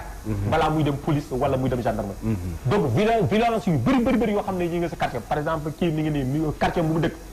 regroupé nee na plus de 100 personnes mi ngi wuti ay ciblés. nga xam ne que ñooñu ñoom ñooy aar. mais pourtant état bi daf ko waroon jàppale. état bi moo waroon nekk si kanam ñëw installé ko ñu ne la yow yaay délégué quartier nangam léegi nag certificat de domicile ak leneen sécurité quartier bi fu mu nekk yaa ko def. chef de quartier bi moom rôle bu mu yore moom moo ko moom imam bi lu mu yore moom moo ko moom mais il faut que ñu jël des anciens policiers des anciens gendarmes noonu leen délégué quartier et puis day faciliter la tâche au commissariat. day faciliter la tâche à la brigade de gendarmerie. parce que brigade gendarmerie ak commissaire bi léegi du ñu wax ak koo xam ne jàngul. mais dañuy wax ak seen nantango boo xam ne ak seen doyen boo xam ne fii la nekkoon. day gën a faciliter. état bi nag il faut que mu jéem a protéger les policiers parce que policiers actuellement seen mentalité parce que il suffit benn faute yóbbu la prison benn erreur bu ndaw soo ko defee alors man mii nekk di la aar wala def maintien de l'ordre wala def prévention à chaque fois maa ngi nekk di calculer waaw kii moom du ma ko xoos kii moom xaaral ma xool nu mu koy jàppe parce que suuf ma jàpp la rek tourner sa loxo bi yàlla def mu dam rek jeex na ñu la bañ journaliste yi ñeneen ñëpp ñu dal ci policier bi automatiquement ñu ne la ñëwal conseil de discipline nga ñëw conseil de discipline ñu yóbbu la prison soo génnee ñu ràññee la donc loolu fu mu nekk ni ça pose énormément un problème effectivement da ngay fragiliser le corps donc il faut que état bi tamit jéem a protéger parce que état moom en général policier bu nekk fii di def liggéeyam normal ñu ngi koy protéger mais su bëggee def bavure rek ñu bàyyi la commencé au plus haut niveau directeur général de la police nationale DSP DPJ ñoom ñëpp dañ lay bàyyi commissaire bi soo matul moom mooy nekk di tempérer ak yow tuuti 2 semaines 3 semaines moom tamit mu bàyyi la yow kese ak sa problème donc loolu tamit il faut mu nekk nii day fragiliser corps loolu fu mu nekk baaxul il faut mu am solidarité dans le meilleur comme dans le pire mais pire moom soo amee rek ñu wàcc seen loxo bàyyi la foofu yow kese yaa nekk foofu loolu tamit fu mu nekk ni kii voilà surtout problème salaire yi aussi ñu jàpp si parce que voilà parce que di liggéey 24 heures am na policiers yoo xam ne ñu ngi dëkk Thiès mais Dakar la ñuy liggéey pendant 1 mois du ñu dem Thiès ñu nekk au service de l'État parce que y a tellement de dossiers sur le table donc mënuñu fexe sax un jour ñu jël ko rëpp ñu ngi liggéey pour le Sénégal mais jour bu ñu def erreur tamit il faut que état bi comprendre que fu mu nekk ni erreur la ñu bëri leen di dàq ñu bëri leen di stagnacer ñu bëri leen yóbbu prison parce que il y a des gendarmes il y a des policiers loolu tamit fu mu nekk ni ça pose énormément de problèmes maintenant la proximité proximité bu wax moom l'agence à la sécurité de proximité l'agence à la proximité parce que su amoon délégué de quartier au niveau des quartiers ñu jël ASP yi mettre ko à sa disposition et les délégués de quartier seront centralisés au niveau du maire dans ce cas day faciliter lu bëri mais su au niveau central soo bëggee jël la sécurité publique de toute la République du Sénégal ça pose un problème il faut que population bi sentir boppam participer mais population bi su participer wul dans ce cas dañuy togg nii rek di seetaan état voilà Souleymane Sidibé Bassamba Camara ci loolu Souleymane wax sax man ci lay rebondir parce que dafa mel ni kon pour ñu am solution il faut que acteurs yu bëri bokk ci mbir mi mais dafa mel ni dafa am ñuy bàyyi parmi les acteurs tey bu fekkoonte ne bëgg nañ faj criminalité bi wala boog ñu wàññi ko dina laaj étude bu sérieuse mais buñ paree itam dafa am ñu ñu war a impliqué bokk na ci kon imam yi délégué de quartier yi ak itam ancien gendarme ancien policier ak mais dafa mel ni yëfi bu ñëwee rek dañ koy def yëfu gouvernement yëfu politique ba nga xam ne acteurs yi presque bopp bi sax du ñëw te bu manqué rek am na pièces yu manqué solution. Ousmane li nga wax vraiment c'est une réalité saa nga wax naa ko nee naa la sécurité elle est globale elle est multiforme tey waratuñu ak gendarmerie ñooy def sécurité dafa war a nekk une sécurité participative nga xam ne ñëpp ci bokk da nga ci associé ñëpp comme kii capitaine ni mu ko waxee bon dafa mel ni nag bon comme ni ñu ko waxee am na ñoo xam ne dañu xaw a beddi xam nga nit ki boo xasee ba nekk policier ancien gendarme nangam yow duñ la boole ci lenn tey da ngay gis dans les assemblées électives bu ñuy ay HCCT wala assemblée nationale wala conseil économique social doo ci gis policier doo ci gis gendarme doo ci gis militaire et pourtant am nañ fa war nañ fa mën a dugg. y a des commissions. Il y a des commissions. y a des commissions mais duñ fa dugg lépp lu ñu koy def c'est ay politiciens rek la ñu jël dugal ci biir et je crois que il est temps maintenant ñu changer de paradigme jéem a inclure tout le monde te bàyyi xam nga Sénégal c'est réew boo xam ne dafa bari politique te trop de politique tue la politique tey lépp loo gis politique boo gisee ñun tey nii man aujourd'hui bon je fais un peu de politique c'est vrai je fais de la politique parce que dama nekk ci dëkk boo xam ne dama fa dem nekk ñi am lu ma seq ak ñoom ainsi de suite ñu delloo ma ko par reconnaissance nga engagé wu. ma engagé wu engagé wu pour jàppale leen nee naa sax bon man defuma politique je fais de la citoyenneté politique de développement daal. politique de développement tey li capitaine bi wax effectivement tey boo demee prison de Rebeuss dafa nekk ci policier bari na li fa nekk ci gendarme bari na li fa nekk ci douanier bari na et c'est il faut nekk citoyen aussi bëri na. waaw non c'est-à-dire bëri na aussi. c'est-à-dire dama leen di tooñ mais. voilà li fa nekk ci policier ak gendarme ak militaire ak nangam bari na te ces gens-là on a l'impression que c'est des laissés pour compte, c'est des marginaux. C'était le moins attendu daal. Voilà. waaw. comme ni ñu waxee man ñun ñii par exemple kenn du ñu tolérer dara. da ngay gis quelquefois des situations boo xam ne nit ñi ñoo koy teg policiers yi. dafa am loo xam ne je crois que je l'ai souligné yàgg naa souligné bind naa ko ci. dans le cadre des procédures ay li ñuy wax retour de parquet. retour de parquet man dama xool sama livre de droit bi gisuma ko moo oo ay professeur de droit parce que lu may wax il faut que ma wut koo xam ne am na xam-xam. ma ne lan mooy retour de parquet fu mu nekk. am benn professeur de droit mu ne ma non retour de parquet daal da nga koy jàpp ne c'est un arrangement administratif. Bon, ça veut dire ce que cela veut dire. lu tax ma wax loolu ndax daf ñuy indil dafa indil ay policiers ay joote yu bari dama lay citer benn cas bu amoon au commissariat du port. ñu indi fa nit boo xamante ne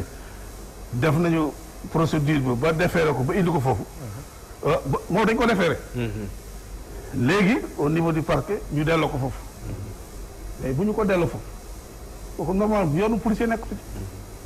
bu ñu ko indee foofu parce que je l'ai dit et je le répète. man na ma les juristes wax laa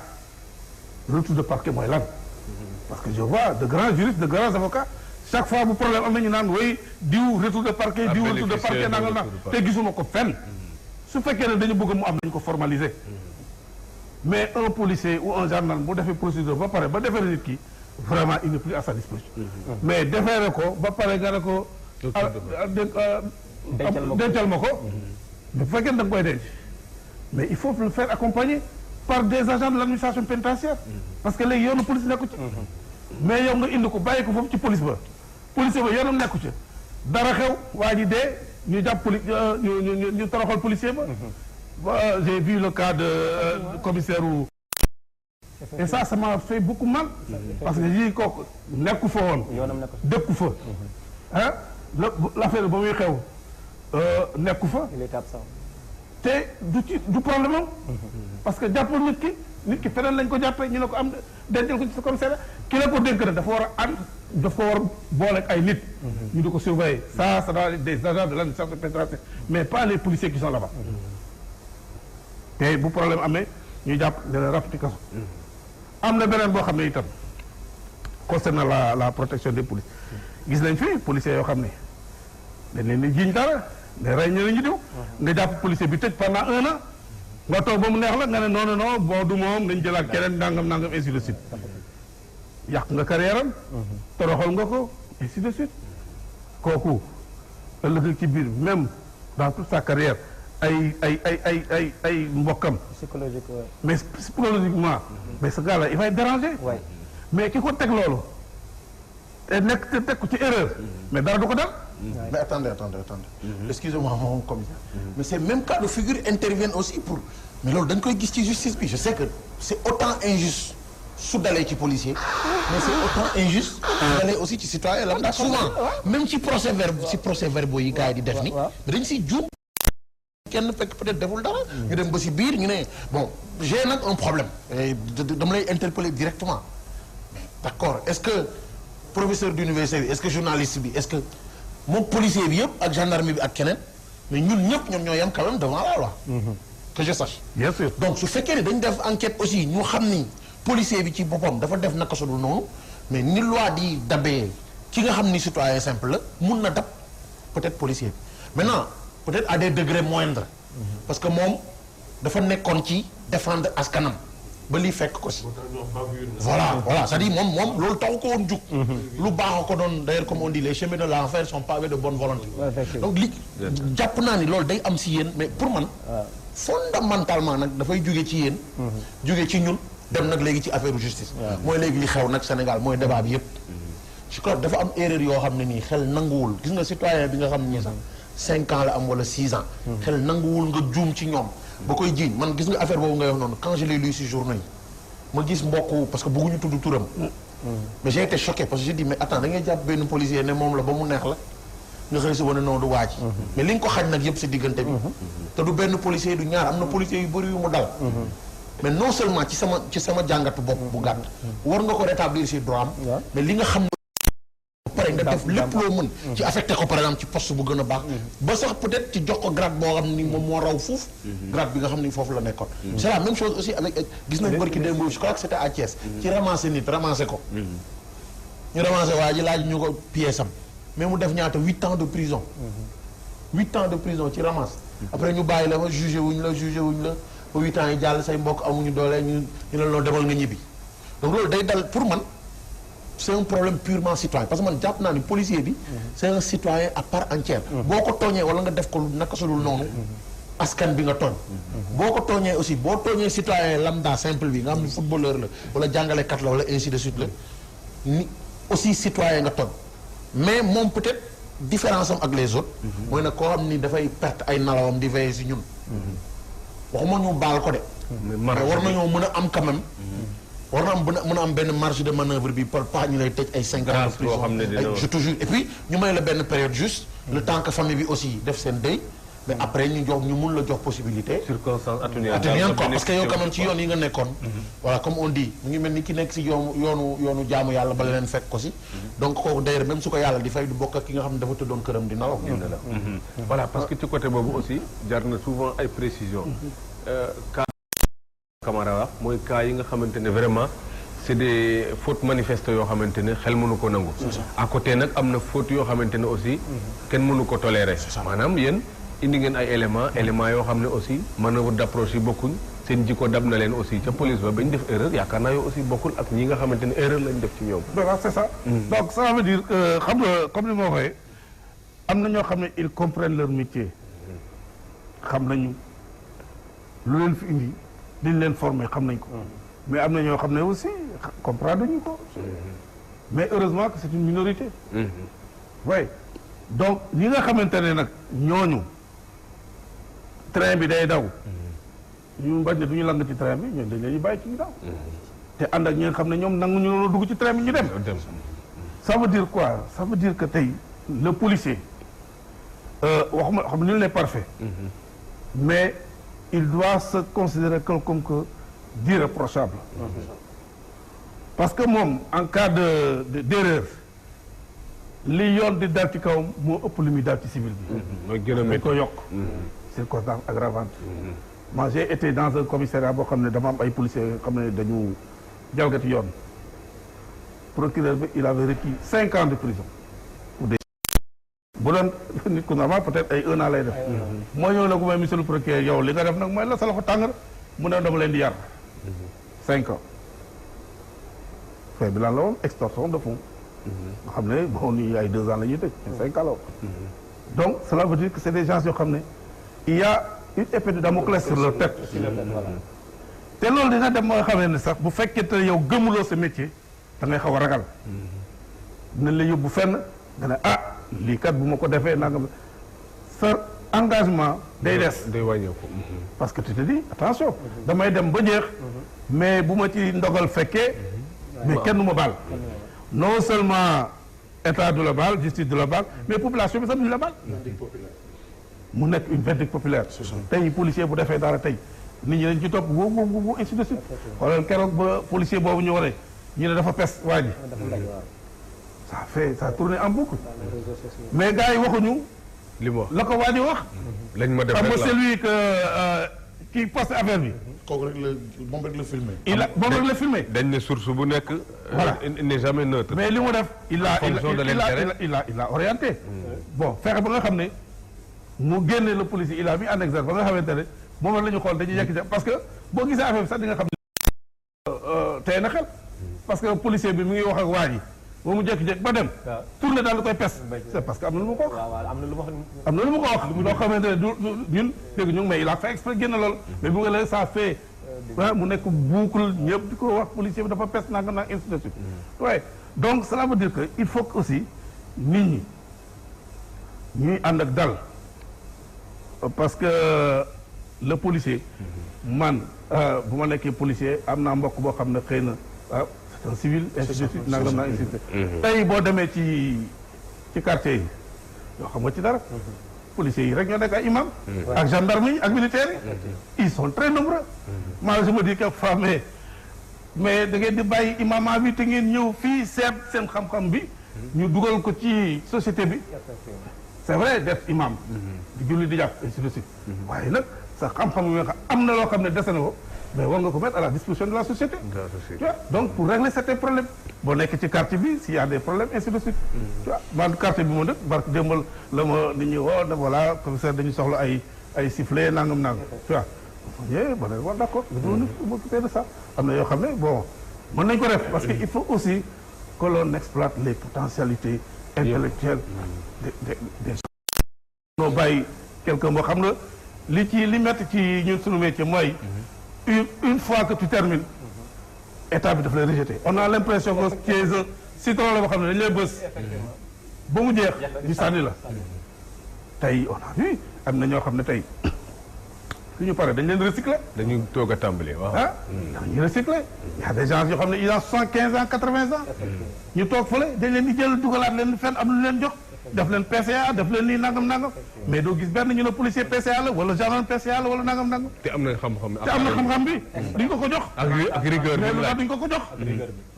mais il faut pas que les gens nag ñuy stigmatiser les membres des forces de défense et de sécurité. ci société lañ bokk. donc on a droit ak li nga xam avantage yi am nañ ko. ñu am ko. parce que dañoo liggéey suñu réew. l'autre jour j'ai vu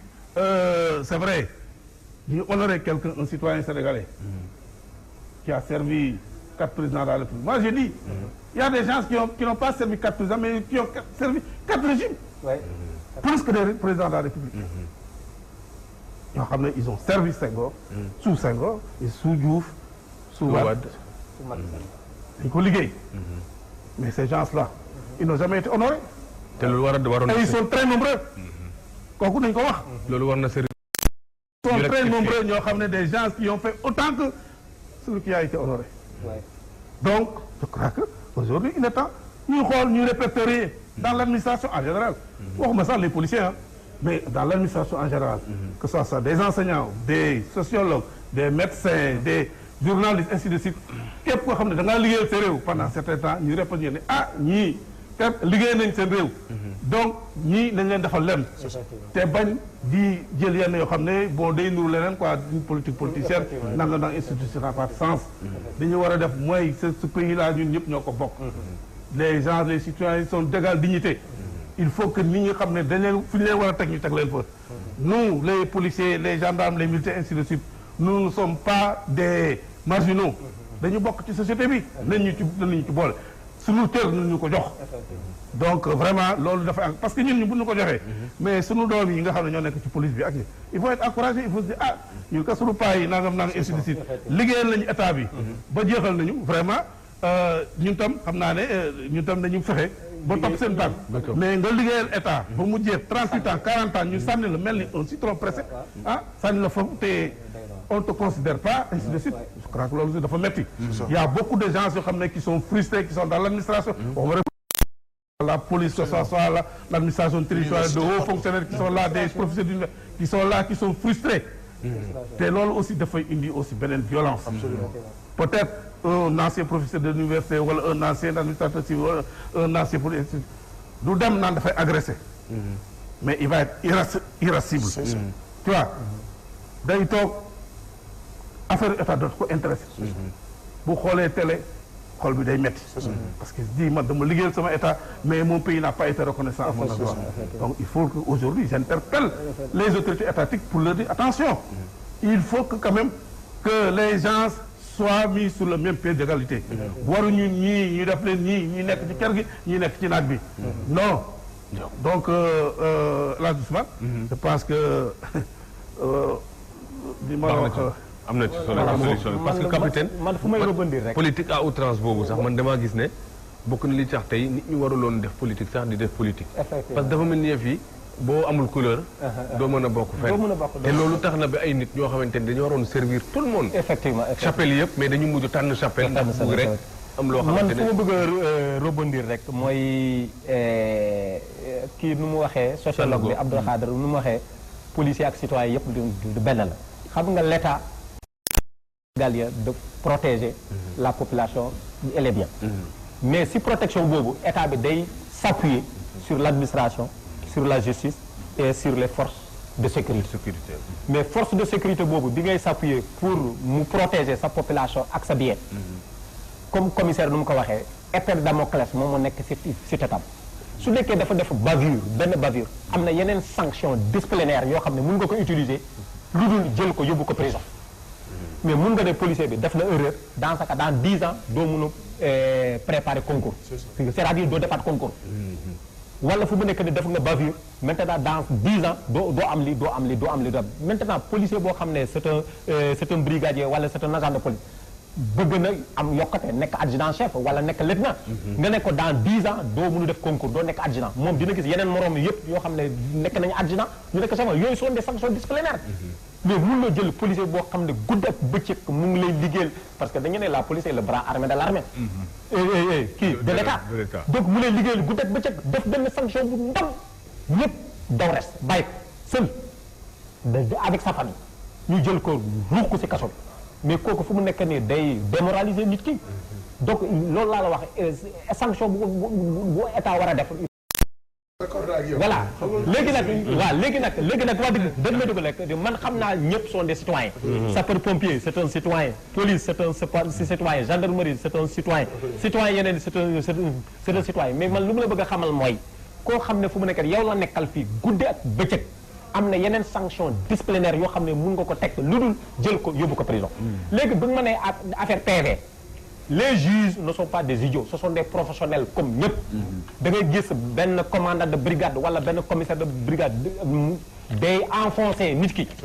mais soo enfoncer nit ki su demee ñu door ko mandat de dépôt dans 3 jours suñu ko génnee suñ ko laajee au fur et à mesure c'est-à-dire tout ce que l'on conçoit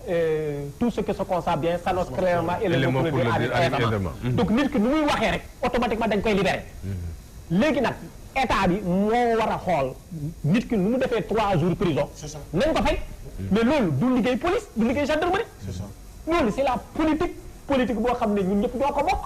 loolu c'est depuis Senghor Abdoulaye Wade Abdou Diouf ainsi de suite loolu moom état bi la concerné ku ñu acquitté 10 voilà ans après mais léegi kii def na 8 ans comme ni nga waxee Carval def na 8 ans génn na léegi nag nañ ko calculer nañu ne chaque mois wala chaque jour soo ko defee prison tu as 5 000 francs donc soo defee 8 ans comme ñëpp c'est ça donc kii rek doguma la mais dama la bëgg wax ne la police a payé un très lourd tribut ci politique yi incident yi violence ñun dañu fekkee le 13 et 14 avril 87 mu metti loolu dislocation des familles voilà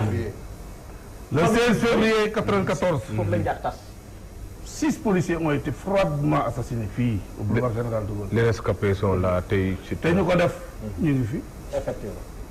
les commanditaires sont là. oui. ña ñu àndaloon ñu ngi fi. oui. mais bu doon dans un autre pays on aurait rouvert le procès. dossier. Parce qu'il n'y a pas de prescription. Absolument. Si les policiers ont été égorgés. Puis, moi j'étais chef de l'administration du personnel, on m'a donné top dossier administratif. Pour vous dire a été le ministre de l'Intérieur. Il est top. Donc, nous avons payé un très lourd tribut. 87 à 94. Nous mettons là. On a un rescapé, le capitaine Babacar Ndiaye. Koku, dañu luxi bëti, daf ma tanki et tout ça. Et le problème mooy musuma dégg benn activiste des droits de l'homme bu ci wax. C'est ça. Parce que quand un policier ou un gendarme ou un militaire gifle rek. est dans des difficultés duñ ci wax. Kenn du ci wax. Le policier est tué, kenn du ci wax. Mais un policier qui tue et le policier ou le gendarme bu reyee peut-être c'est une fois tous les 5 ans. Par erreur quelquefois. D'où l'urgence d'humaniser. Voilà, parce que parce que je crois que perception la. Il faut être très honnête. Côté boobu aussi ci population bi dafa am noo xam ne ni parce que même ci journaliste bi bind même ci kii siiwal même ci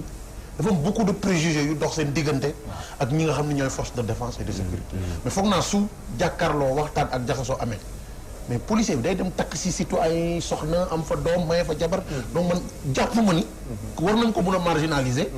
ci société bi la bokk membre à part entière je suis parfaitement d'accord avec ce que vous disiez tout à l'heure oui ci poste yi am ci assemblée yi mais problème sécurité la ñuy wax moom moo lëmbee adduna bi yëpp yéen su leen nekkee si commission yooyu war na am lu bëri loo xam ne nii war ngeen ko mën a mais sama problème c'est que suñu commencé parce que tey soo ma waxee ne ma policier ci métier am la nekkoon man mun naa la ni jàngalekat bi nekk lycée wala école primaire si métier am la nekkoon te moom aussi mun na ni jox leen ma ay circonstances atténuantes parce que yaa ma jox ay xale yu jigéen yu ñëw di jàng si solo ñu naka sudul noonu ba dara topp ma donc waruma tëj man peut-être foofu laay waxee mais d'un principe effectivement métiers yi sax daf ciy am qu'on le veuille ou non des métiers beaucoup plus nobles que d'autres mais man jàpp naa ne ñetti métiers yi ci lañ mun naa juum jàngalekat ki la jàngal ba nga nekkee école primaire nga nekk soose wala nga nekk saraxole wala joolaa mu fexe ba ngay làkk tubaab doo def faute sémantique grammaire ainsi de suite kooku war nañ ko delloo njukkal ki ci des mooy ki lay faj mais réew moo koo xam ne nii yow nga ñëw ak say maladie mu topp bàyyi jëkkëram bàyyi doomam moom di xool yow lu la nekk yow moom peut-être que fàtte na doomam sax peut-être feebar na mais jëlu ko en charge yow lay jël en charge mais bi ci des mooy ki nga xam ne yow booy nalaw mu lay aar moom mu perte ay nalawam surtout njabootam duñ ko gis wax nga ko léegi da ngay dëkk Thiès di liggéey fii nga toog 2 mois ñëpp di gis seen papa yow sa papa di veiller ci sécurité nit ñi dama ni réew nag boo ñàkkalee fayda ñetti métiers yooyu sa développement dina na sax te je suis désolé suñu réewu Afrique yi dañu xaw a négliger métier yooyu jàngale faj ak aar surtout nag sécurité moom wax nga ko léegi ci la lépp proposé réew bu amul dal amul jàmm amul salaam loo fa def du ñëw ba pare nag ci côté boobu nga xam dañu war a équilibrer fii Bassamba Camara li muy wax aussi mooy ñiy gérer droits humains ñu ngi def ak ñu ciy yëngu acteurs yooyu aussi parfois da ngay laaj fan la devoir de l'homme nekk parce que nit ki day def devoiram parce que itam bavure boo gisee mooy accident rek mu ngay liggéey ba def na accident kooku itam am na nu ñu ci war a waxee am nu ñu ci war a mais na dee il faut pas l'enfoncer waaw dañ koy enfoncer mujj bi da ngay naan ndax lii vraiment lu waral acharnement bi parce que itam def na accident mais nit ki ñàkk aussi kee aussi démb moo ñàkkoon parce que baayam lañ rey wala frère am lañ rey te keroog aussi waroon nañ cee wax de la même manière parce que soo gisee loolu parce que ba léegi dafa amul collaboration entre la population et la police dafa am rupture boobu fu mu nekk nii moom moo am ba léegi loolu moo tax ñu créer l'OSI mooy la loi d'orientation pour jéem a créer maintenant un trait d'union entre la police gendarmerie mu ngi koy defar parce que même le général Maïssa Niang bu mu nekkee fii def nañu benn séminaire boo xam ne mu ne gendarmerie il faut que mu s'approcher de la population donc police tamit mi ngi liggéey guddi ak bëccëg mais le problème fondamental man fu may waxee mooy les anciens gendarmes quartier boo dem am na plus de 80 gendarmes yu dem retraite boo xam ne bàyyi nañu police yoo xam ne retraite expérience 38 ans d'expérience mais en général suñu dem médaille rek lañ leen di jox tandis que Assemblée nationale am na commission de sécurité ñu nekk foofu pourquoi on maintenant à un je ne sais pas parce que commission yi ñu nekk foofu en général cultivateur moom la ñu ñëw def ko président de commission sécurité mais un paysan je ne suis pas contre des cultivateurs ou bien des agriculteurs ou bien des éleveurs ay député de lañu mais xamul métier bi. mais suñu dem élection ñu ne la fu mu nekk ni anciens policiers yi nekk fii anciens gendarmes yu nekk fii nañu leen nommer député ça permet d'abord de les recycler ñu bañ leen def comme citron utiliser la su paree ñu sànni leen mais ñooñu am nañu xam-xam boo xam ne suñu toogee assemblée nationale document bu ñu produire document boobu day jaar yoon. mais Aminata Tall fu mu nekk conseil économique social environnemental mais ñu yore sécurité bi lan la ñu xam ci problème sécurité. lan la ñu xam ci problème sécurité politique rek moo leen yóbbu foofu mun na nekk ce sont des enseignants ou bien ce sont des syndicalistes ñu dem foofu ñu jox leen sécurité soo demee ci président de conseil départemental yi ñu yore sécurité bi ce ne sont pas des policiers ce ne sont pas des gendarmes soo demee mairie am na secteur boo xam ne c'est un secteur sécurité mais ñu ko yore ce sont des civils donc un civil mënuloo ne da ngay wax ci problème sécurité mënul nekk donc ni ñu intégré il y a pas mal de gendarmes et de policiers en retraite ci Sénégal en pagaille mais soo leen intégré dañu am njëriñ parce que dañuy jouer un rôle prépondérant fu ñu nekk dañu nekk tampon entre la société et maintenant les forces de l'ordre en actif mais dañuy jouer beneen rôle encore boo xam ne mun la ko xayma mais jël ancien policier fekk nga de wàcc leen mais ça pose énormément de problèmes il faut mettre les hommes qu'il faut à la place qu'il faut voilà mais politique bi vraiment doy na waar voilà parce que côté sanction yooyu la ñu wax parce que ministre de la justice dégg naa ko mu ne il faut des sanctions sévères moom il n'est pas favorable au retour de la peine de mort mais yëf yi aussi am na fu muy toll foo xamante ni itam la muy laaj mooy ña ca yëngu aussi ñu mën koo teg ba nga xam ne dina dal xel yëpp parce que boo waxee sanction sévère aussi ci réew moo xam ne léeg-léeg ay coup de fil di intervenir pour bañ a nit tëdd kaso wala yu mel noonu def ko ci réew moo xamante ne aussi politique bi laxasu ñetti lépp ba nga xamante ne léeg-léeg nga bëgg a def mais presque lu tout politique emballage yëpp politique la est-ce que foofu aussi sanction sévère yi war a faj yi fii dina fa mën a Ousmane lépp dafay dellu si waat ci sunu configuration société gis nga autorité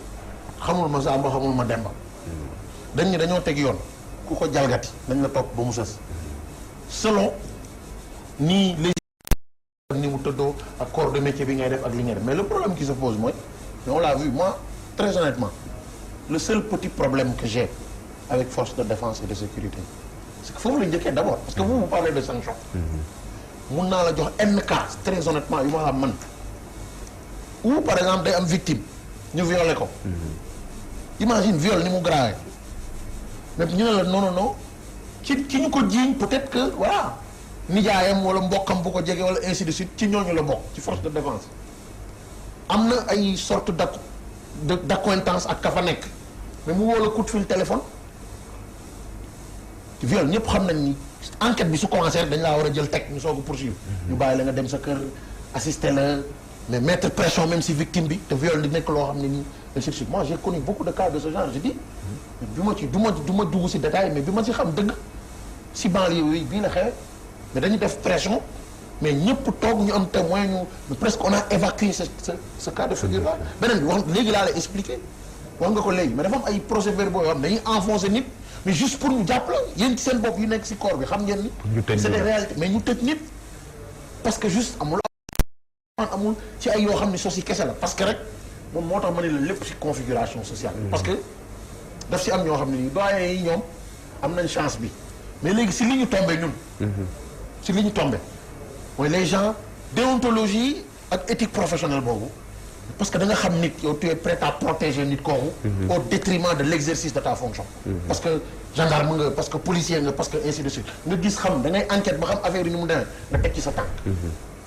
ñaar mais da ngay gis ko ne non xam naa commissaire bi xam naa commandant bi mais attendez là le citoyen qu'on essaie d'enfoncer mooy kenn ki mooy faj sa doom kenn ki mooy jàngal sa doom kenn ki moo nekk et puis wax ngeen ko léegi suba après la retraite mais c'est nous qui allons nous retrouver si mosquée yi si am na beneen vie bu ñëwaat boo xam donc sanction bi am na le problème qui se pose day ñëwaat ci société bi c'est la société qui est fautive gis nga nit am na loo xam ne bis boo ko defee ba ki nga ko def mënu laa baal da ngay am ngooru dem tëddi pour liñ la oui c'est ça là mais le problème wax nga ko léegi dañ lay jàpp loolu moom ça n'a rien à voir avec force de défense dañ lay jàpp benn instant ñu ne la demal muñ un mois te parce que léegi mu jot ñu boole la ci grâce présidentielle gis nga violence ñu ngi libéré ñu bëri ñoo xam ne nii loolu ci grâce yi lañ génne récidiviste yooyu ay critères la woon quoi bu ñu wax sanction lourde sanction lourde nag du def distinction ci biir citoyen xam nga ñun affaire force de défense la ñuy wax mais politiciens yi nag ñoom ñi nga xam ni ñoom ñu seen bopp ñoom ñooy politiciens yi ñoom la ñuy wax les gros bras comme on dit mais nga def ay affaires yu ndaw ñu négocier yow ne la bis boo defee lii ñu bàyyi la boo ko deful ñu bàyyi la fi donc sanctions yi ñuy wax c'est des sanctions lourdes et c'est des sanctions sévères xam nga ci ñu muy daal souvent ci baadoole yi ñi amul relation ak ñi nga xam ne mais c'est ça loolu nag moom mooy tax da ngay dem biir kaso nga tëdd fa ñu ne la nga nekkandoog benn waaye ñu ne la rey na nit yow rey nga nit yow ñu ne la am fa 20 ans nga jégee laajte ani waaye ñu ne la noo génn na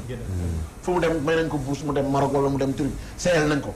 mais soo génnaatee qu'est-ce que tu vas dire du mec li kii lan la ma gënee si juddu ak si ndey ak si baay donc sanction yi il faut qu'on s'arrête là-bas ak ci ñan ñoo ko war a joxe ak ci nan la ñuy def de telle sorte que ñun ñëpp ñu bokk ci yam quand je dis surtout citoyens yi nga xam ne nii exercer parce que quand même je suis d'accord que ku bokk ci corps magistrature di liggéey ci yoon waroo ko mun traiter comme ni ngay traiter ñeneen ñi même su fekkee citoyen simple la peut-être policier bi à la limite peut-être gendarme bi à la limite souvent du nekk loolu man ce qui me gêne ko corps ce qui me gêne mooy ñi nga xam ne nii dañoo mbokkoo ak yéen mais bokkuñu seen corps ils n'ont rien fait pour la République mieux ki ñuy enfoncé sax il a beaucoup fait pour la République moi ce qui me gêne c'est pas les policiers ou les gendarmes mais ñiy làqatu parce que sa mbokk jabar lañ parce que sa mbokk lañ yow surtout ñu teg ko si tool après maintenant yow mi nga xam ne yow yaay liggéeyal ñu lay fay suñuy impôt comme vous dites yow nga teg ci sa tànk pour protéger benn njaboot ak enfoncer aussi doomu jàmbur toroxal keneen ñu tëj ko 5 ans tëj ko 6 ans ci loo xam ni deful dara aujourd'hui foofu nag li nga doon expliquer léegi waxuma sax ci délégué de quartier yi ak ci commission yi yéen foofu ngeen fi amee njariñ mais quand quelqu'un a fait 38 ans de service public mu kalaf la ci sage la ci dafay dem ba moom nag mu war a mun a nekk ci situation boo xam ne nii mais même ñi ñuy wax ay commissaires yeeg commandants yi war nañ mun a jaar ci ay séminaires yoo xam ne c'est vous qu'on appelle état payé ko ñu yóbbu leen sali yóbbu leen mais ngeen leen di expliquer di leen jox ce qu'on appelle ay cas vivants amoon na fii ñu doon nekk fii commandant comme yéen ëpp leen doole ëpp leen sañ-sañ tey nekk tuñ fii tey feebar nañu tey donc bàyyi leen xel ni am na acte yu ngeen di poser yéen pas yéen en tant que tel parce que et ça aussi ça revient à nous les citoyens le problème moo mun xam ni doyen c'est un commissaire de police ma koy demander loo xam ni damay toucher sensibilité en tant que jarbaatam pour mais pour ma mettre ko à l'aise am na yoo xam ne sax waru ko yëg mais damay am jafe-jafe woo sama grand frère procureur wala ne ko non daf koy leer ni yow yaa tooñ mais est-ce que aussi il faut se mettre à votre place ñi ay nit lañu est-ce que juge bi wala magistrat mun na xool sëram aussi ñu yóbbu ko justice saaxee ko ainsi de suite mais su dee par exemple kooku am na esprit de citoyenneté moo xam ne man maa tooñ kat wala même suy ñaan njekk mais souvent les gens ils inversent les versions versions yi dañuy inverser yow mi ñu tooñ ñu ne non yow yaa ko wax lii yow yaa ko def lii ndax lan kooku xamul kenn même lu mu pensé ñëw police d'ailleurs da ngay gis nit ñu dissuader ko bul porter plainte parce que soo fa demee aussi diw moo la ëpp ay mbokk commissaire bi mbokkam la kii nijaayam la procureur mais ci état de droit bu ñu nekk nit nekk commissaire wala commandant wala procureur taxul mu war laa mën a jaay doole ba noot la et souvent du yéen c'est pas vous bu sax seen doom direct mais supposons sëriñ bi la jàngal par exemple woo la ne la sama doom mi ngi teg pression ci yow après lu ñu bugg mais maintenant je dis injustice yooyu man la laay wax aussi souvent dafay appeler à d'autres formes de regain de violence bi après nit ñi duñ si bàyyi xel moo tax gis nga ñi ñuy jàpp nii buñ jàpp rek tëj nañuy def si tëj loolu nag ñun suñu responsabilité ñun universitaire ça il faut le dire parce que suñu demee bay càmbar dañuy càmbaroon doon ñëpp est-ce que xam nga xaw ma benn laboratoire buy étudier violence biir Sénégal mun naa juum xaw ma benn laboratoire de recherche ou universitaire yi fa nekk ñu leen di fay recruter leen ñoom ñooy càmbar di saytu homicide yi par exemple yan ñooy cause yu Sénégal de 2000 à 2018 yan façon la nan lañ mais amul ñenn universitaire lu muy jëriñ si biir réew est-ce que mooy nga sol sa veste fu ñu la fekk ngay dugg si avion yi di voyager mais te doo def benn recherche pour le compte mais la recherche en tant que telle au Sénégal aussi comme 2% la bi budget bu ndaw lañ ko jox ci biir réew mi alors que recherche moom gis nga recherche universitaire yi ak xeltukat yi moom mooy prévenir nag jox ñi attention foyer de tension tel boo fa demee nga investir ko wala nga def fa telle chose ou telle chose ou telle chose telle zone Thiès Pout Guédiawaye ainsi de suite foofu moo gën boo demee te loolu recherche bu yéen dañ leen di jox ñun bras technique la ñuy nekk ñun universitaire parce que foofa demee tenue duñ la tontu mais ñun dañuy ñëw comme kuy def étude suñ paree conclusion yëpp suñu université il faut le dire c'est en déliquescence en termes de recherche su ko wax mu ne la maay professeur diw maay docteur diw mais en termes de production lan nga produire ak sa groupe de recherche ak sa groupe de réflexion qui permettent à l'État d'anticiper sur un certain nombre de problèmes. Voilà Abdou Khadre Sanogo yaakaar naa kon plateau bi joxe na li mu waroon joxe ci waxtaan mu des nag li ngeen di wax te di ko yëkkati fii à chaque fois mu waroon nekk loon waroon na commandité benn étude vraiment bu sérieuse ci yëf yi ba nga xool xam ne yëf bu fa mënul jóg itam ndax dafa ànd ak askan wi dafa judd ak moom mais quand même war nañ ko mën a wàññi wala boog ñu fexe ba ñu koy def gën a découragé nga xam ne dootuñu am temps am dootuñu am espace am te itam dinañ leen mën a dimbale ba tabaxaat leen ñu nekk yeneen nit vraiment ci yooyu la ñuy xaar état bi nga xamante ne dinay jot vraiment avis d'expert ci li ñu wax ndax tey ku déglu plateau bi xam ne avis d'expert moo fi génn maa ngi lay gërëm Bassamba Camara. waaw maa ngi gërëm di la sant. jërëjëf di gërëm sama mbokku Tambacounda yi ak waa Tëngéej. doo leen fàtte. déedéet itam fàtte maa ngi gërëm bu baax capitaine Souleymane Sidibé. maa ngi lay gërëm di la sant maa ngi lay gërëm di la sant Abdou Khadre Sanogo. maa ngi gërëm di sant Oustaz Assane Diouf mi réalisé émission bi. daan Diop bu ne gunge ci régie bi gërëm sant bu baax askan ñuy daan déglu ci diine ak jamono di leen seetaan di leen jox daje ci beneen numéro incha allah wasalaam.